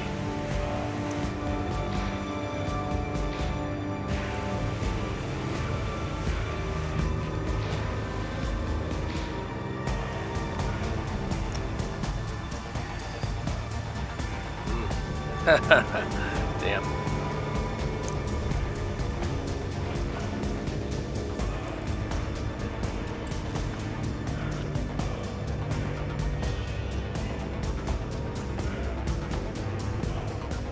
Okay. So let's see here. What it's doing is it's using its call to glory. You just hear a loud yell. This unearthly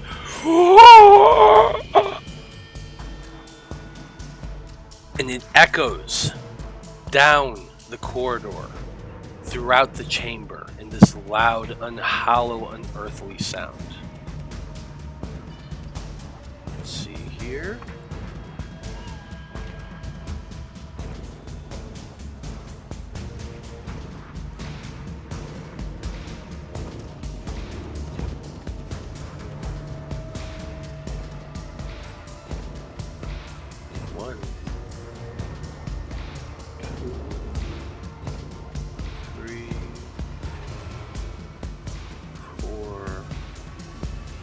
5, 6. 6 poltergeist begin to. 6 poltergeists begin to rise up somewhere out there. You're looking around. You've heard the sound before, and Liam and Apollyon, you're all looking around, trying to figure out where these things are, but you do not see any sign of them. But you definitely heard that sound ring out. Ooh, creepy. Indeed. Alright, that's his action. Does he move? Sorry, that was... I did not mean to hit that. That was its turn. It is actually remaining where it is. You just heard it, that yell come from that down that corridor where when you stepped in, you did see that there was a pool of water, a fountain, just a big pool with water pouring out from the wall itself. That was behind it. However, you do not see it moving or coming out towards you. Okay. Veil, it is your turn, and you did hear that loud, unholy sound come calling through the corridor. What are you doing?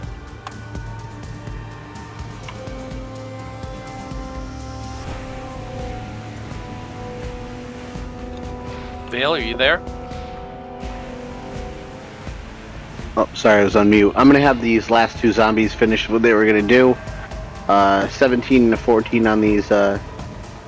This poltergeist here, and then this poltergeist here. Yeah, both hit. Okay.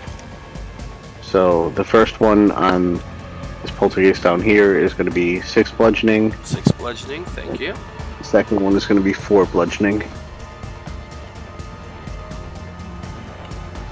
Yeah, they're taking these poundings like a champ and seem to just kind of brush off the zombies as they're swinging. Yeah, there's no hope for those guys. 5, 10, 15, 20. Just gotta move this map around. 25, 30. Gotta keep going, I don't see anything. And 15, 20. Yeah, at this point you're actually coming into that natural cave system that seems to just slowly, slopingly descend down as you're winding around the bend there. Eventually you do see and pass blood from a stone. Yep, I'm right there. Okay. Next up, we have the sword wraith that killed that zombie previously. It's moving forward 5, 10, 15 feet, 20 feet to right there, and is doing a pincer attack on the zombie here. So he gets advantage on the swing. And that's an 11, which does hit. So 7 points of slashing damage to that zombie. Alright. The Spectre on the other side of it gets a turn. It's using its life drain ability, so it has advantage as well. That's a nat 20, which is a critical hit. So 18 points of necrotic damage. Good roll. So the first con save is going to be for the necrotic one. Yeah. And he gets an 11, so he passes that. And the second one is going to be for the... see if he stays up with 1 hit point or not. And he does with a 23. Wow. That's exactly the number I needed. Yeah, two nat 20s. There's really... That's impressive. 1 and 2. Awesome, I love it. Okay. Let's see, who's next? Oh, that one's gone.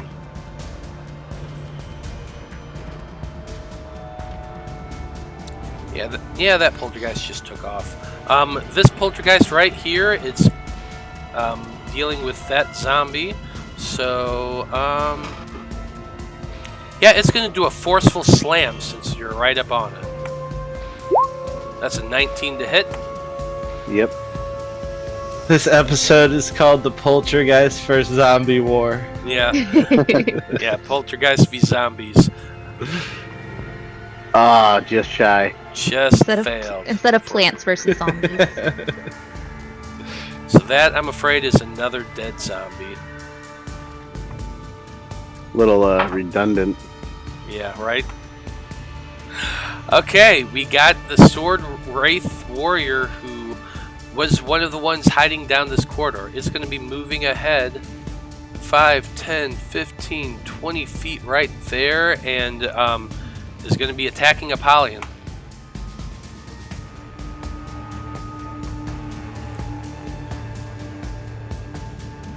What you got? What you got? He's got a 22. 22. Yep, that hits. Okay, 12 points of slashing damage. Wow. All right. Okay. Good hit, sir. Is there a way I could, like when I came to this corner to stop, is there a way I could have signaled to Blood what I saw on the other side of this bend? I think you could have used a free action to have looked down there and saw the one Sword Wraith fighting Apollyon. Yeah, I can see. Oh, okay. I can't see Apollyon. All I saw was the Sword Wraith because it's cut like right in half. Got it. My vision. So I would have signaled to Blood that there's a Wraith right in there. Okay. Yeah, you could have done that. And he also would have heard Apollyon taunting it sexually. He's like, "Come on, baby, bring it!" So he knows he probably knows there's something there, but he'll take that information and he'll do a quick sneaky peeky here, or while he's hidden behind this corner, just to make sure he's a little hidden, and then he's just gonna kind of poke his little head out, and we're gonna fire on this one. You know, That one, by the way, you get advantage on. Oh shit! I was gonna go sharpshooter anyway, but yeah, we'll go. Yeah, you we'll do try have advantage. We'll try sharpshooter and my second last blazing bowstring shot on that one.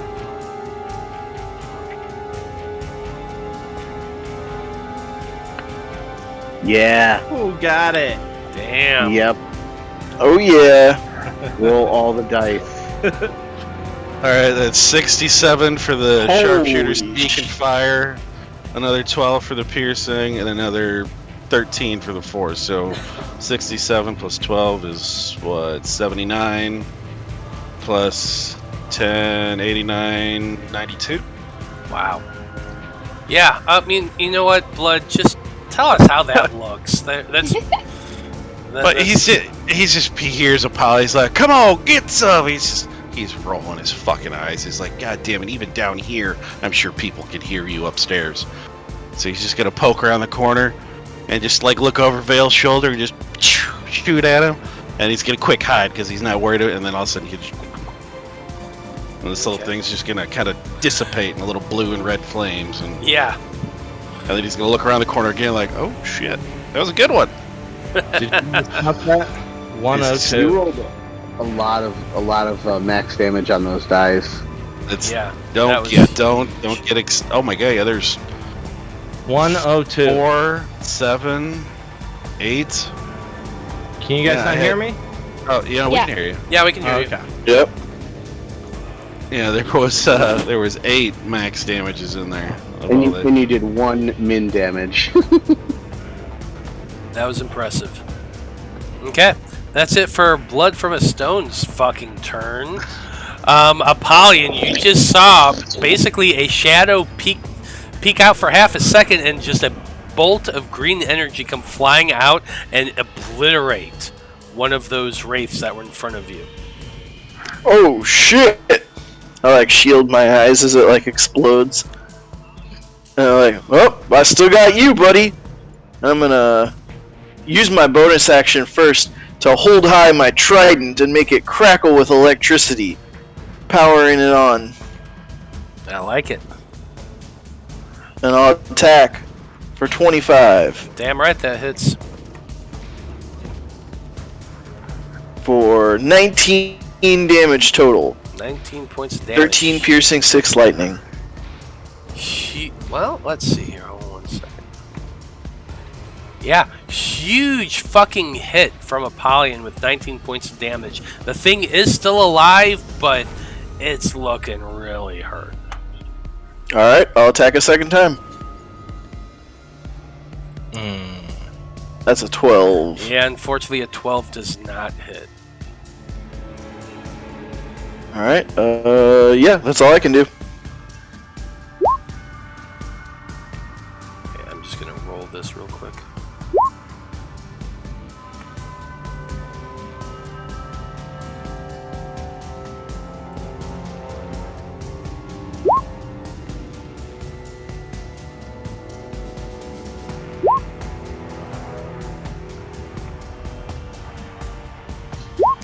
That's next turn. No holds barred. Yeah, I forgot to add into the initiative the things that were summoned this turn. Anywho, it is the poltergeist that's down there with the one remaining zombie.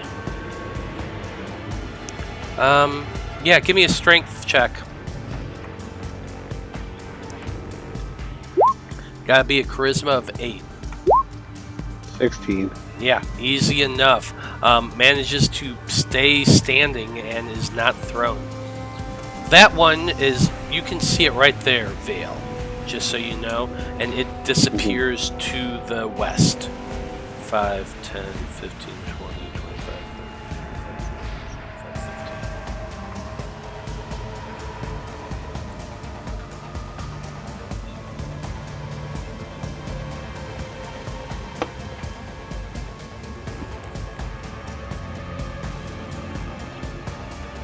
15. Okay, next we are up to the poltergeist that's in your moonbeam radius, Eloise. So I'm going to make its con check. Go ahead and roll your damage. Yay. That's a 4, so that's a failure. Mhm. You need to roll more than 10 damage. Dang it, 9. Wow. So Wow. I don't know close. how I knew it was going to be that. Beyond ridiculous. 9 points of damage to that poltergeist. Manages to hang on. And it's just kind of... I think I got all the good damage rolls there for a second. Yeah, as hurt as it is, it's... You don't see it, Eloise. Yep.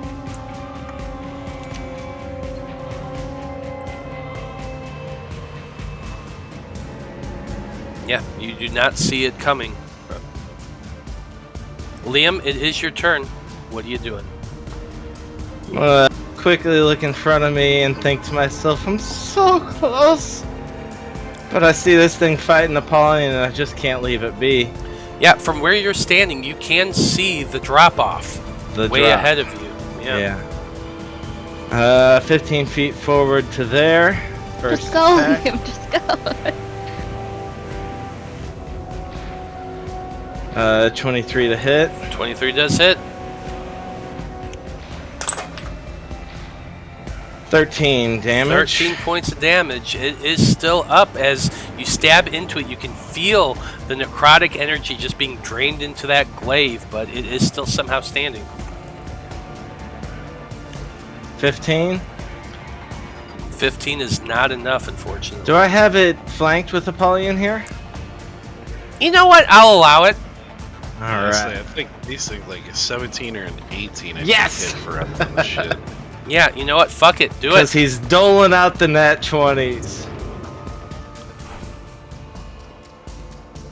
Sweetness. 20, God, Will yeah, that you take it out? Yeah, Okay. you stab once, it has literally 1 hit point left. You stab again, and it with so much force that the tip of the blade almost, not quite, but almost comes into contact with Apollyon's chest.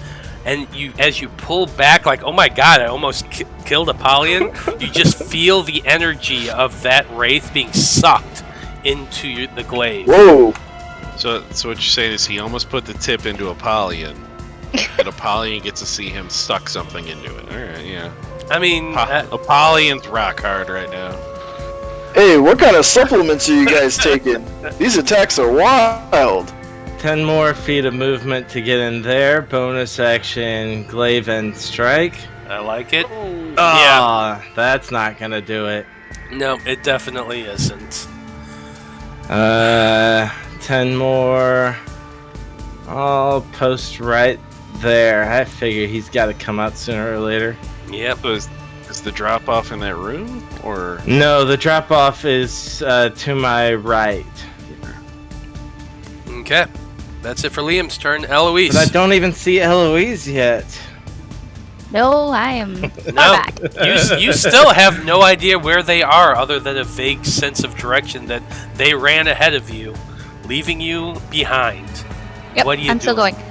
1, 2, 3, 4, 5, 6. And I'm gonna go ahead and move my moonbeam to over here. Okay, I like it. Pulling the moonbeam along with you. Uh-huh. Still haven't seen your friends. The path is slowly starting to descend and head to the east, but you have no clue where anyone is. I just Do realized I ever? No. if she counts to 6 for her movement speed, I would count to 11. Yeah. Yeah. Your movement's 35 feet. That's 55, yeah. No one likes you, Liam.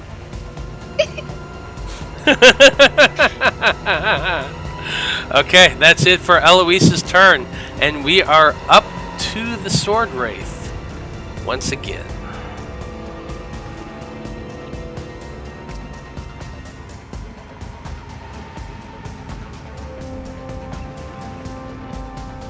Okay, let's see what they're gonna do.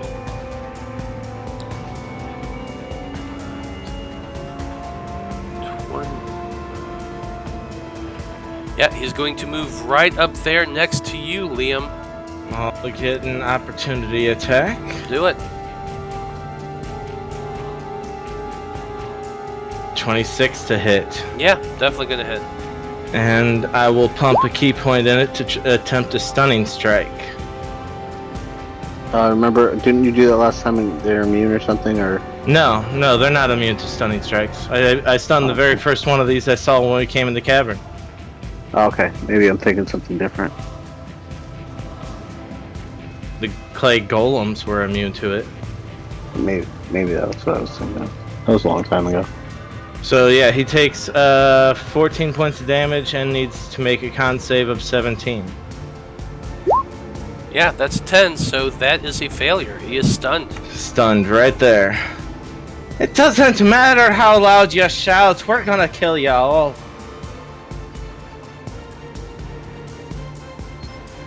Most bullshit ability of the monk. Okay. that Necthros. stun something that's barely there? Yeah. Does a 14 hit the poltergeist? The 14 does hit the poltergeist. It's punching That a means you shadow. do 2 Much like bludgeoning. Okay. Then 5. And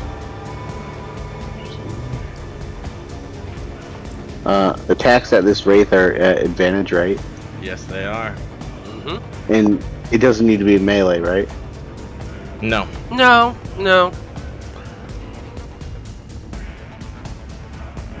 Okay, hold on. As long as something is on the other side of it, you do have advantage because you're doing a pincer attack. So they can't pay attention to both at the same time.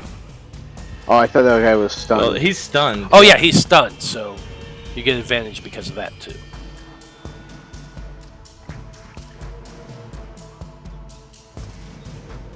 And I don't think either of those hit. No, unfortunately not. Alright, so it's 5, 10, 15. And which way is the way we're supposed to be going? To the right?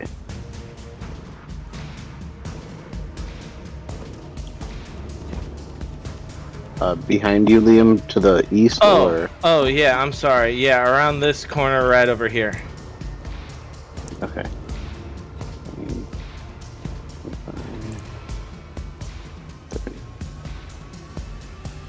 Is that 30? Yeah. I'm trying to think. Okay, I don't want to. Okay. Yeah, you're good right there. All right. I'm done.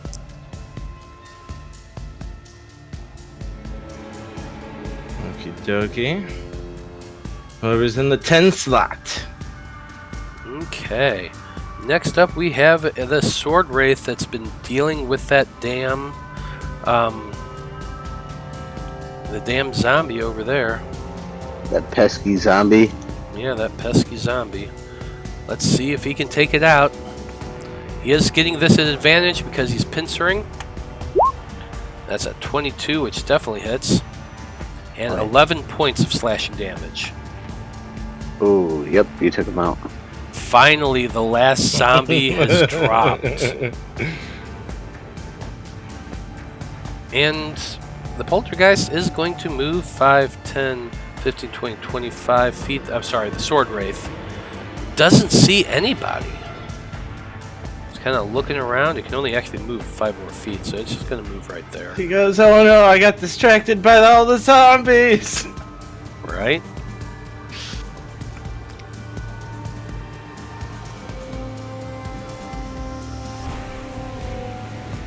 As long as we're quiet about it, he shouldn't find us again. Hopefully. Yeah, this guy should be out of the battle.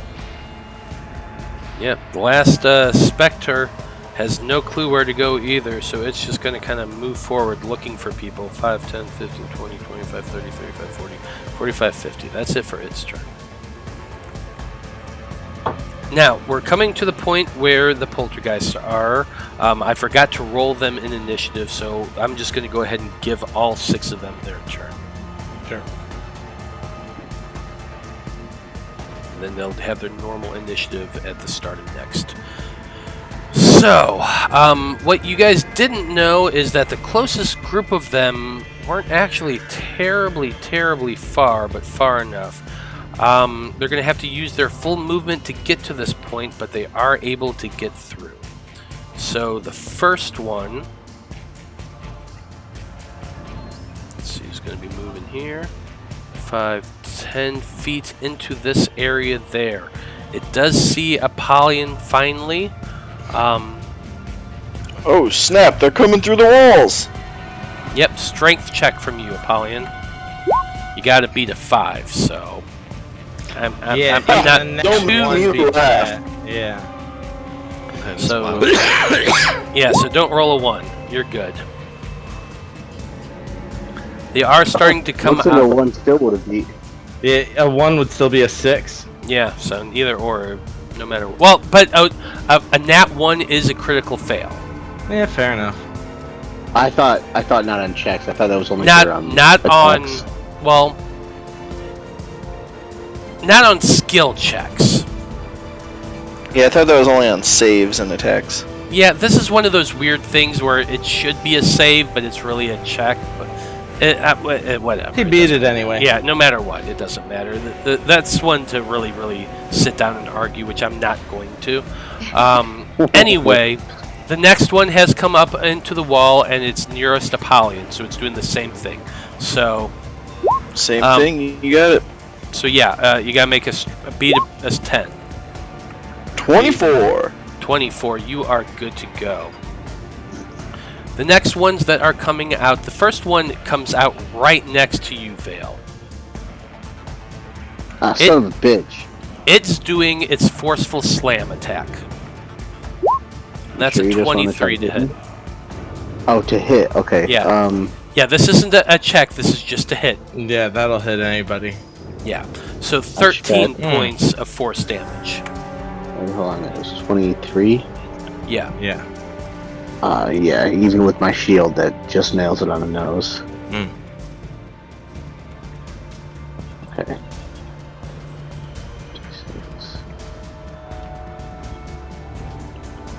The next one is moving out into blood and can see blood from a stone. So blood from a stone, you're the next one that needs to make your check. Strength check. And you need to beat a 12.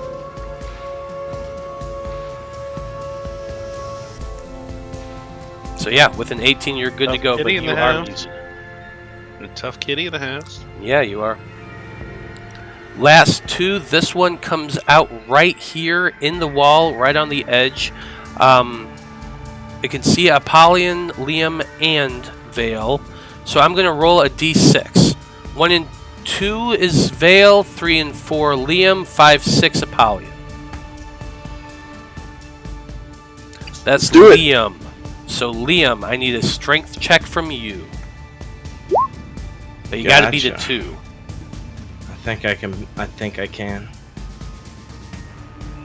I think I can. Yeah. Oh yeah, you are definitely good. The last one comes out right in front of Veil. This is all of their movement, so they are stuck right there. Veil, you're getting one more forceful slam. Wait, hold on a second. Yes. Did they dash come here, or they? They're coming through the wall. They just They're dive through the wall. They're diving through the wall, so they're actually. It's hard to tell on a two-dimensional map, but basically what they were is they were above where you guys were, and they kind of went downward through the floor to come out of the wall. No, Does that make sense? I've got I guess a my schematic. question It's totally doable. No, my question was if they dashed, because I thought you said they used the dash, but I think what you what you did, what you actually said was they just used all their movement. They didn't use the dash action. Yeah, so they used all of their movement. They have 50 feet of movement to go through walls. So they're going at a downward angle to get to your group. Yep. No, I get that. I guess my thing was if they dashed, they wouldn't have been able to use the attacks. Yes, correct. They didn't dash. They just used their full movement. All right. That forceful slam. So are we back at the top of the order? We will be in a second. Does a 17 hit, Veil? No, it misses. It misses? Okay. Yep. So then, yes, we are now at the top of the order with Blood from a Stone. Yeah, well, he sees this one here in front of him, so he'll just shoot at that one. We are going to go sharpshooter, but I don't have any more blazing bows right now, so. Oh, you said you had one more. No, I used them both. I used one from the previous fight. But actually, you know what? Since he's going to kind of come up around the corner and just be like, start playing peekaboo with him, he's going to hide first so he can get advantage on his shot. Fair enough.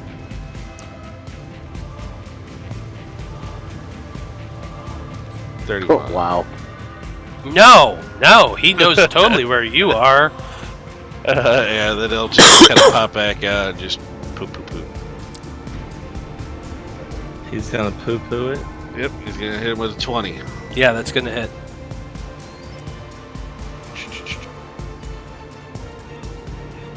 $19 plus 16 is what? 25, 35? Yeah, more than enough to take that poltergeist out.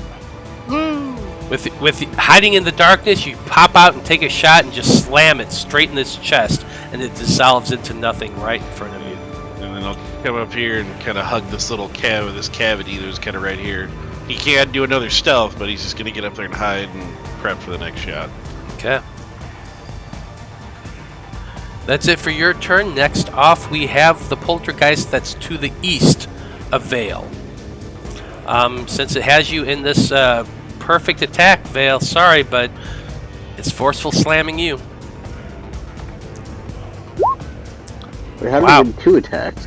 Ooh. Well, no, It's at advantage because you're flanked. Well, before No. he didn't do their turn, so he gave them all their Oh. turn. And That makes now we're sense? in the order. Yeah, Now I got now it, we're I in got order. it. Yeah, that misses though. Yeah, definitely misses with a 14. And he's going to stay... Actually, you know what? It's going to move. So you and Liam both have an opportunity to react if you want to.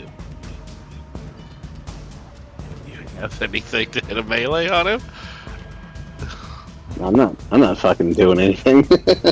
You know what? Yeah, it's probably a good idea I'm to saving- save yours. Yeah. 18 does I hit. need to save my life. Blast him. Alright. Doing 14, 16. Yeah, 16 points of damage. You slash hard at at that poltergeist in reaction as it's trying to float away. You cut through it deeply, taking quite a bit of damage out of it, but it does still live, and it moves off into the wall. Mm-hmm. And you do not see it anymore.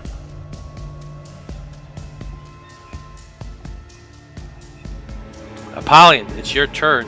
A lot of poltergeists around, and one of those powerful sword wraiths as well. So what are you doing? I'm going right up Over the big to the guy. big guy first, charging forward and attacking that sword wraith with my Are you- electrified trident. Well, you could also rage now. You've already electrified. I can. I will use my bonus action to rage. There you go. Woo! I don't think you gotta keep posting that one. It's I'll be attacking recklessly. Who are you attacking again? The sword wraith commander. Damn right it hits. Yeah, I think that's the one bit of information we don't need Plus- anymore.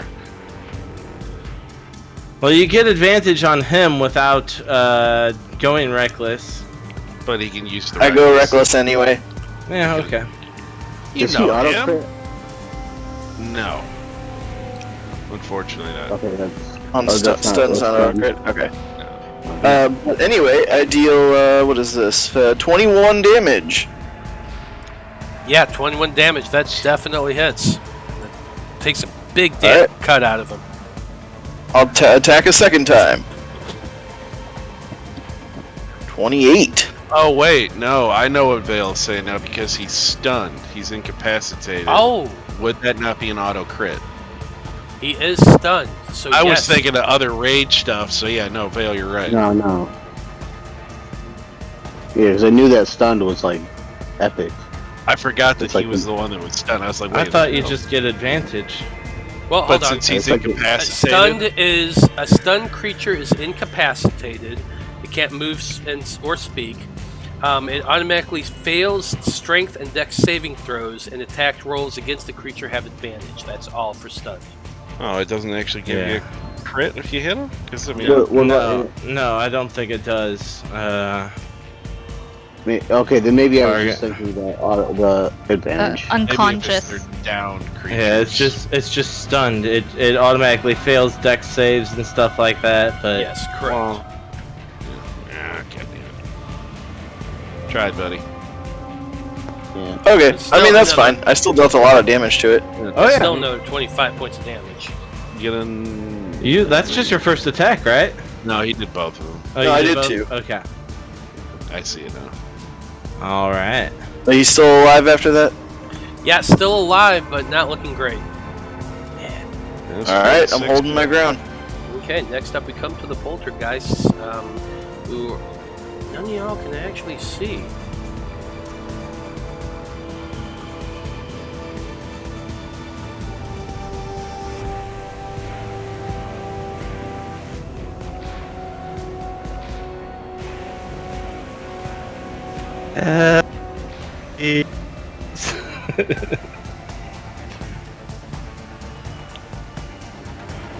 Okay, Liam, you're up next. What are you doing? Oh, I gotta take my advantage attacks on this guy. Let's see. Let me click advantage. All right, Copper Glaive attack. 24 will hit. First It will attack, kill. 18 damage. And that'll be back in a second. I'm not sure how hurt this guy that is. You might just take him out. I'm not. Yeah, I know. Like he said, he wasn't looking good. I'm not sure Matt's definition of that. It might have been 20 points. But will your 19 blade if, withstand the damage of being wrecked? Against, what? Ice Chop? They do kind of. I heard you say that. Let's see if you can cut these salmons in half. salmons? These, I will you just see Fortune- use you see my Fortune chef's Fire. dagger. You talk about Fortune Fire if you've never seen it. I have a chef's dagger. I felt like it. Fortune Fire is awesome. I love that show. So I don't like the new head I of the work with show, a guy. but I work with a guy, and his nephew was on Fortune Fire. His nephew actually lives the next town over, and he ended up winning. damn. Oh, hell yeah. Yeah, I don't I like just the don't know what happens if I go down the drop. I can't come back up that easily. We can throw a rope. Wait. in. I know, but like I don't know if I've got like a big bed to face You me can't do down some like there. sick wall Wait, running? where are you Okay. talking about? Alright, Matt, so that second roll is just for goofing around because we were talking in chat about cutting salmon. Anyway, the first attack to him was 24, so I went ahead and did 18 damage to him. How's he looking? Matt, you're muted. Yeah. Sorry about that. He is still alive. Okay. Second attack. Yeah, sorry about that. My kids were knocking on the door. No, you're fine. 24 again. 24 does hit.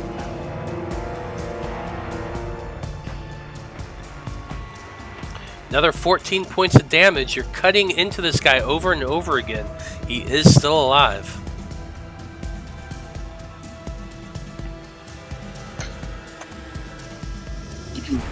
Finish with a crit.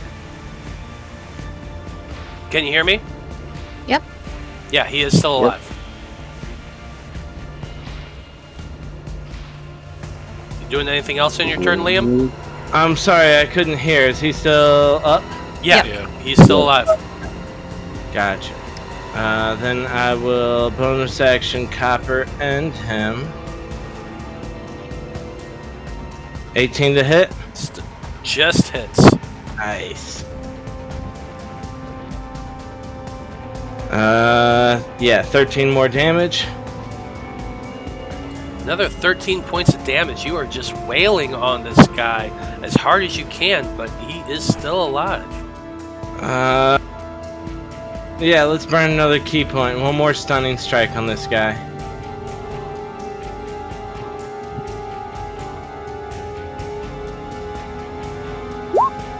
That's a 14. 17 to win. Sorry. Okay. He is stunned Nice. one more round. Another key point away, and he is stunned for one more round. That's a lose a turn card, basically. Good thing, because his turn was coming up. Okay, Eloise, you are at the top of this very long tunnel of natural stone that seems to be leading downward. What are you doing? I'm going to keep going. 1, 2, 3, 4, 5. Oh, hi, blood. Hey, where you been? You guys are fast. Oh, and I can see a poltergeist, and so for my action, I'm gonna go ahead and move my moonbeam. Oh, I have to go around the tunnel. Ah, it won't let me. Come on, move. There we go. Yep, they're right there. I like it. Using your action to move that moonbeam once again. A shaft of bright light just comes shining out from the darkness and is right in front of those two. I am gonna tell Blood. I'm like, look out! There's one coming up behind us. Although it might come through the wall, so who the hell knows? Yeah. They do definitely seem to pop up at random, don't they? Just a little. Okay. That's it for Eloise's turn. Yep. Next up, we have the poltergeist that is to the south of Apollyon.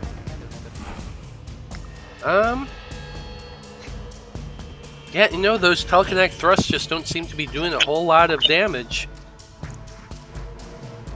So it's going to go ahead and forceful slam into you, Apollyon.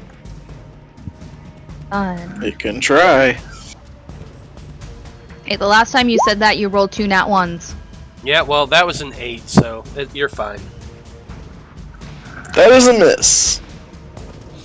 It is then going to dissolve backwards into the wall, so you do have an attack of opportunity if you do have a reaction. Or not, yeah. Oh yeah, you know it. That sounded weird, but you know what I mean. If you have a reaction, you can attack. That should be a 19. Is Yeah. it this one right here? No, it's this one. Okay. 19 does hit.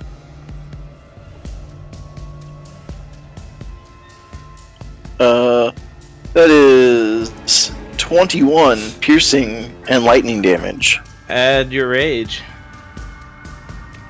Oh yeah, I forgot. Plus 6. So 27 damage. Yeah, these things have 22 points of health, so tell me how it looks, Apollyon. Oh yeah, this thing tries a forceful slam at Apollyon, and he deflects with his shield, and then he plunges straight through him, colliding with the wall with his trident, and that crackling electric energy just fries this thing out of existence. Yeah, it does. It completely dissolves to nothing, leaving very little left but a mist of pink smoke. Okay. Next up, we have the Sword Wraith, who is still stunned because fuck you, Liam. I need to start homebrewing more creatures that are immune to stun. Anyway. Of course. Anyway, with that turned over, next we come to one of the poltergeists who are in the All you have to do moonbeam. is make the save. And these guys actually don't have terrible con either. But oh well. So yeah, the poltergeist. Con's the most common. Which is why I was terrified to do this spell, because I was afraid everyone's con would just... Eat it up, yeah, but no, he rolled an 8, so I know that ain't gonna save him. 12 points of radiant damage. 12 points of radiant damage. Ouch. It's hurt, but still alive. And it moves forward 5, 10, 15 feet directly in front of you, Eloise. It ain't happy and it's hurting, so it's going to do a forceful slam against you. Wow, that's an 11. Just put my shield up. Yeah, you just pull that shield up, hiding behind it, and it slams against it, but you do not take any damage whatsoever. Okay, Necthros Veil. You have a poltergeist in front of you. You have a sword wraith in front of you who is stunned, and you just saw another one of those poltergeists disappear into the wall behind you. What are you doing? Alright, well, I don't want to be here. So, I'm going to, Misty step away from everything. Let me just knock it off my list. Where the hell is it? There it is.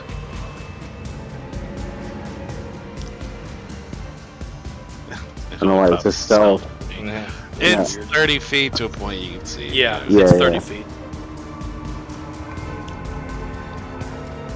Fair enough, so you just disappear and reappear standing in the edge of this little pool over here, one of your feet stuck in the water with the other foot outside of it, with this just a 3 foot tall stone brick little boundary of this pool in between your legs.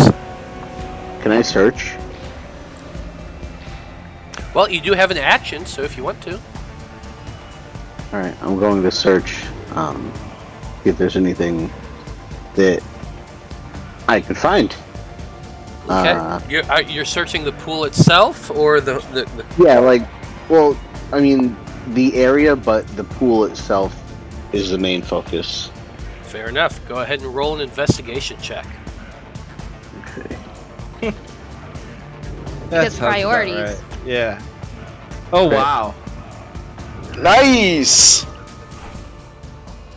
Yeah, so Clearly, priorities. yeah, clearly priorities. Looking around, you're looking through this pool, splashing around, trying to find anything at the bottom of it. There are a few cloths that have been draped along the stone boundary there. And you're glancing through this water. The water is pouring out from the wall around you. You're drenched from this search. And with a nat 20, I don't want to say you can't find anything. There wasn't supposed to be anything in there. However, because you rolled a nat 20, you find a diamond worth 300 300 gold pieces lying at the bottom of this Yes. supposedly empty pool. I knew it. I got to give you something for that, buddy. You know. Hey, Thank you. unless Veil is going to keep that secret, I have something to save our lives. One of our lives. Technically, I can't even see him do it. I couldn't Nope. even get mad if I wanted to. So we'll see. You just Yeah, saw we'll me see. get the hell out of Dodge. That's it for their turn. Next, we're down to all those sword wraiths that were left over from the zombie attack. They're just kind of moving along. 5, 10, 15, 20, 25, 30 to right there. 5, 10, 15, 20, 25, 30. They can't see shit. They have no idea. They can kind of guess where things have gone, but no way to know for sure. Okay. Next off, we come to the poltergeist who was next to Veil that just disappeared out of nowhere. Yeah, it's going to go ahead and forcefully slam into you, Liam. Okay. That's a 21 to hit. 21 hits. 14 points of force damage. Second time I've been hit with damage in this dungeon. Good job, Matt. Thank you. Okay, next up, it is moving out into the wall, so since it has been your turn, you do have a reaction. All right.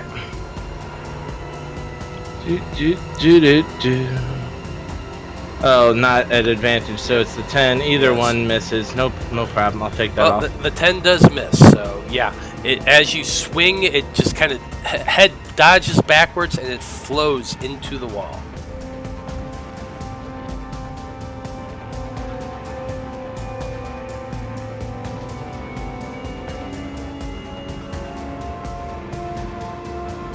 He's got nothing to do. He's just going to move. That's good enough.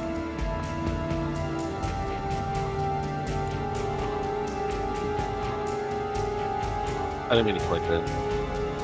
Okay. Next off, we come to the other poltergeist that is in the moonbeam. Woohoo!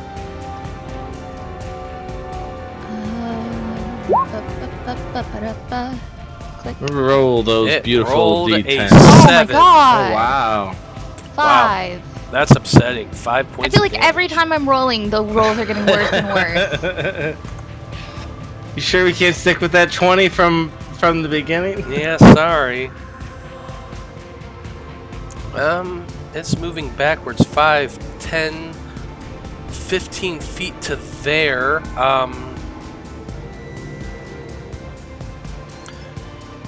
Yeah, I'll move 20 feet to right here so it can see blood from a stone hiding in that corner. And since blood from a stone's being a little bitch. What? But What? the Cloak of Elvenkind says when the hood is up, doesn't matter if he's stealth or not, you have to roll at a disadvantaged perception check to see him. Okay, fine. I will I'm just allow. saying, if you're gonna say I'm a little bitch, I'm gonna throw that out there, and I'm gonna be that. Well, bitch. then you're definitely a little bitch. Okay, fine. how Let's ridiculous. see. Doing rogue shit. He's gonna destroy your cloak, dude. How dare you? Oh, if he's gonna call me a bitch, Dude, why not? it's okay, Joe. In our last game, the DM just like endlessly cursed me too for being a rogue. He already took my Ross. head away. He's evil. Anesthetic is giving Eloise her Yeah. inspiration. Oh, you. I can see that from Ross. He was just like, goddamn Yeah. drow rogue shit. Okay, so I was going to say that since has to roll at disadvantage to make a perception check, he has to roll a 10 to see you because you're literally just right there around the corner. But if he rolls this, yeah, he rolled an 18 and a 21, so he definitely saw you. Like I said, I stand by what I said. That's a 20 to hit. A 20 will barely hit. 9 points of force damage. That'll be 4. Uncanny dodging that shit. Last poltergeist before it is Blood from a Stone's turn. That's the one that's all the way down there. He's moving 5, 10, 15, 20, 25, 30, 35, 40, 45, 50, but still does not see anybody. It's going to not use its action. That's it for its turn. Blood from a Stone, it is your turn now. He will disengage and move back a little bit. And then he's Okay. just going to turn around, raise his fucking crossbow, and shoot the cocksucker in the face. Do it. You guys want to call it top of the order? Yeah, it is top of the order. You do have a good point. Go ahead and make your shot. It's fine. 15. It's gonna hit. Hopefully, click the other, click the sharpshooter back.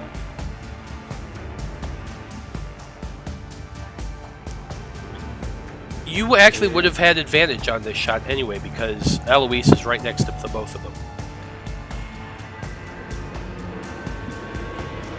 Can't hear you, Joe. Didn't you? I mean, it's a poltergeist. Didn't you say it only had so many hit points? Anyway. Yeah, this is enough to kill it. Honestly, I can, I'll roll it just to just, boost those stats when somebody does our crit roll later in life. Yeah. Okay. Nope, it didn't do it, but still, that is more than enough to take out that poltergeist. Good. Fuck that bad.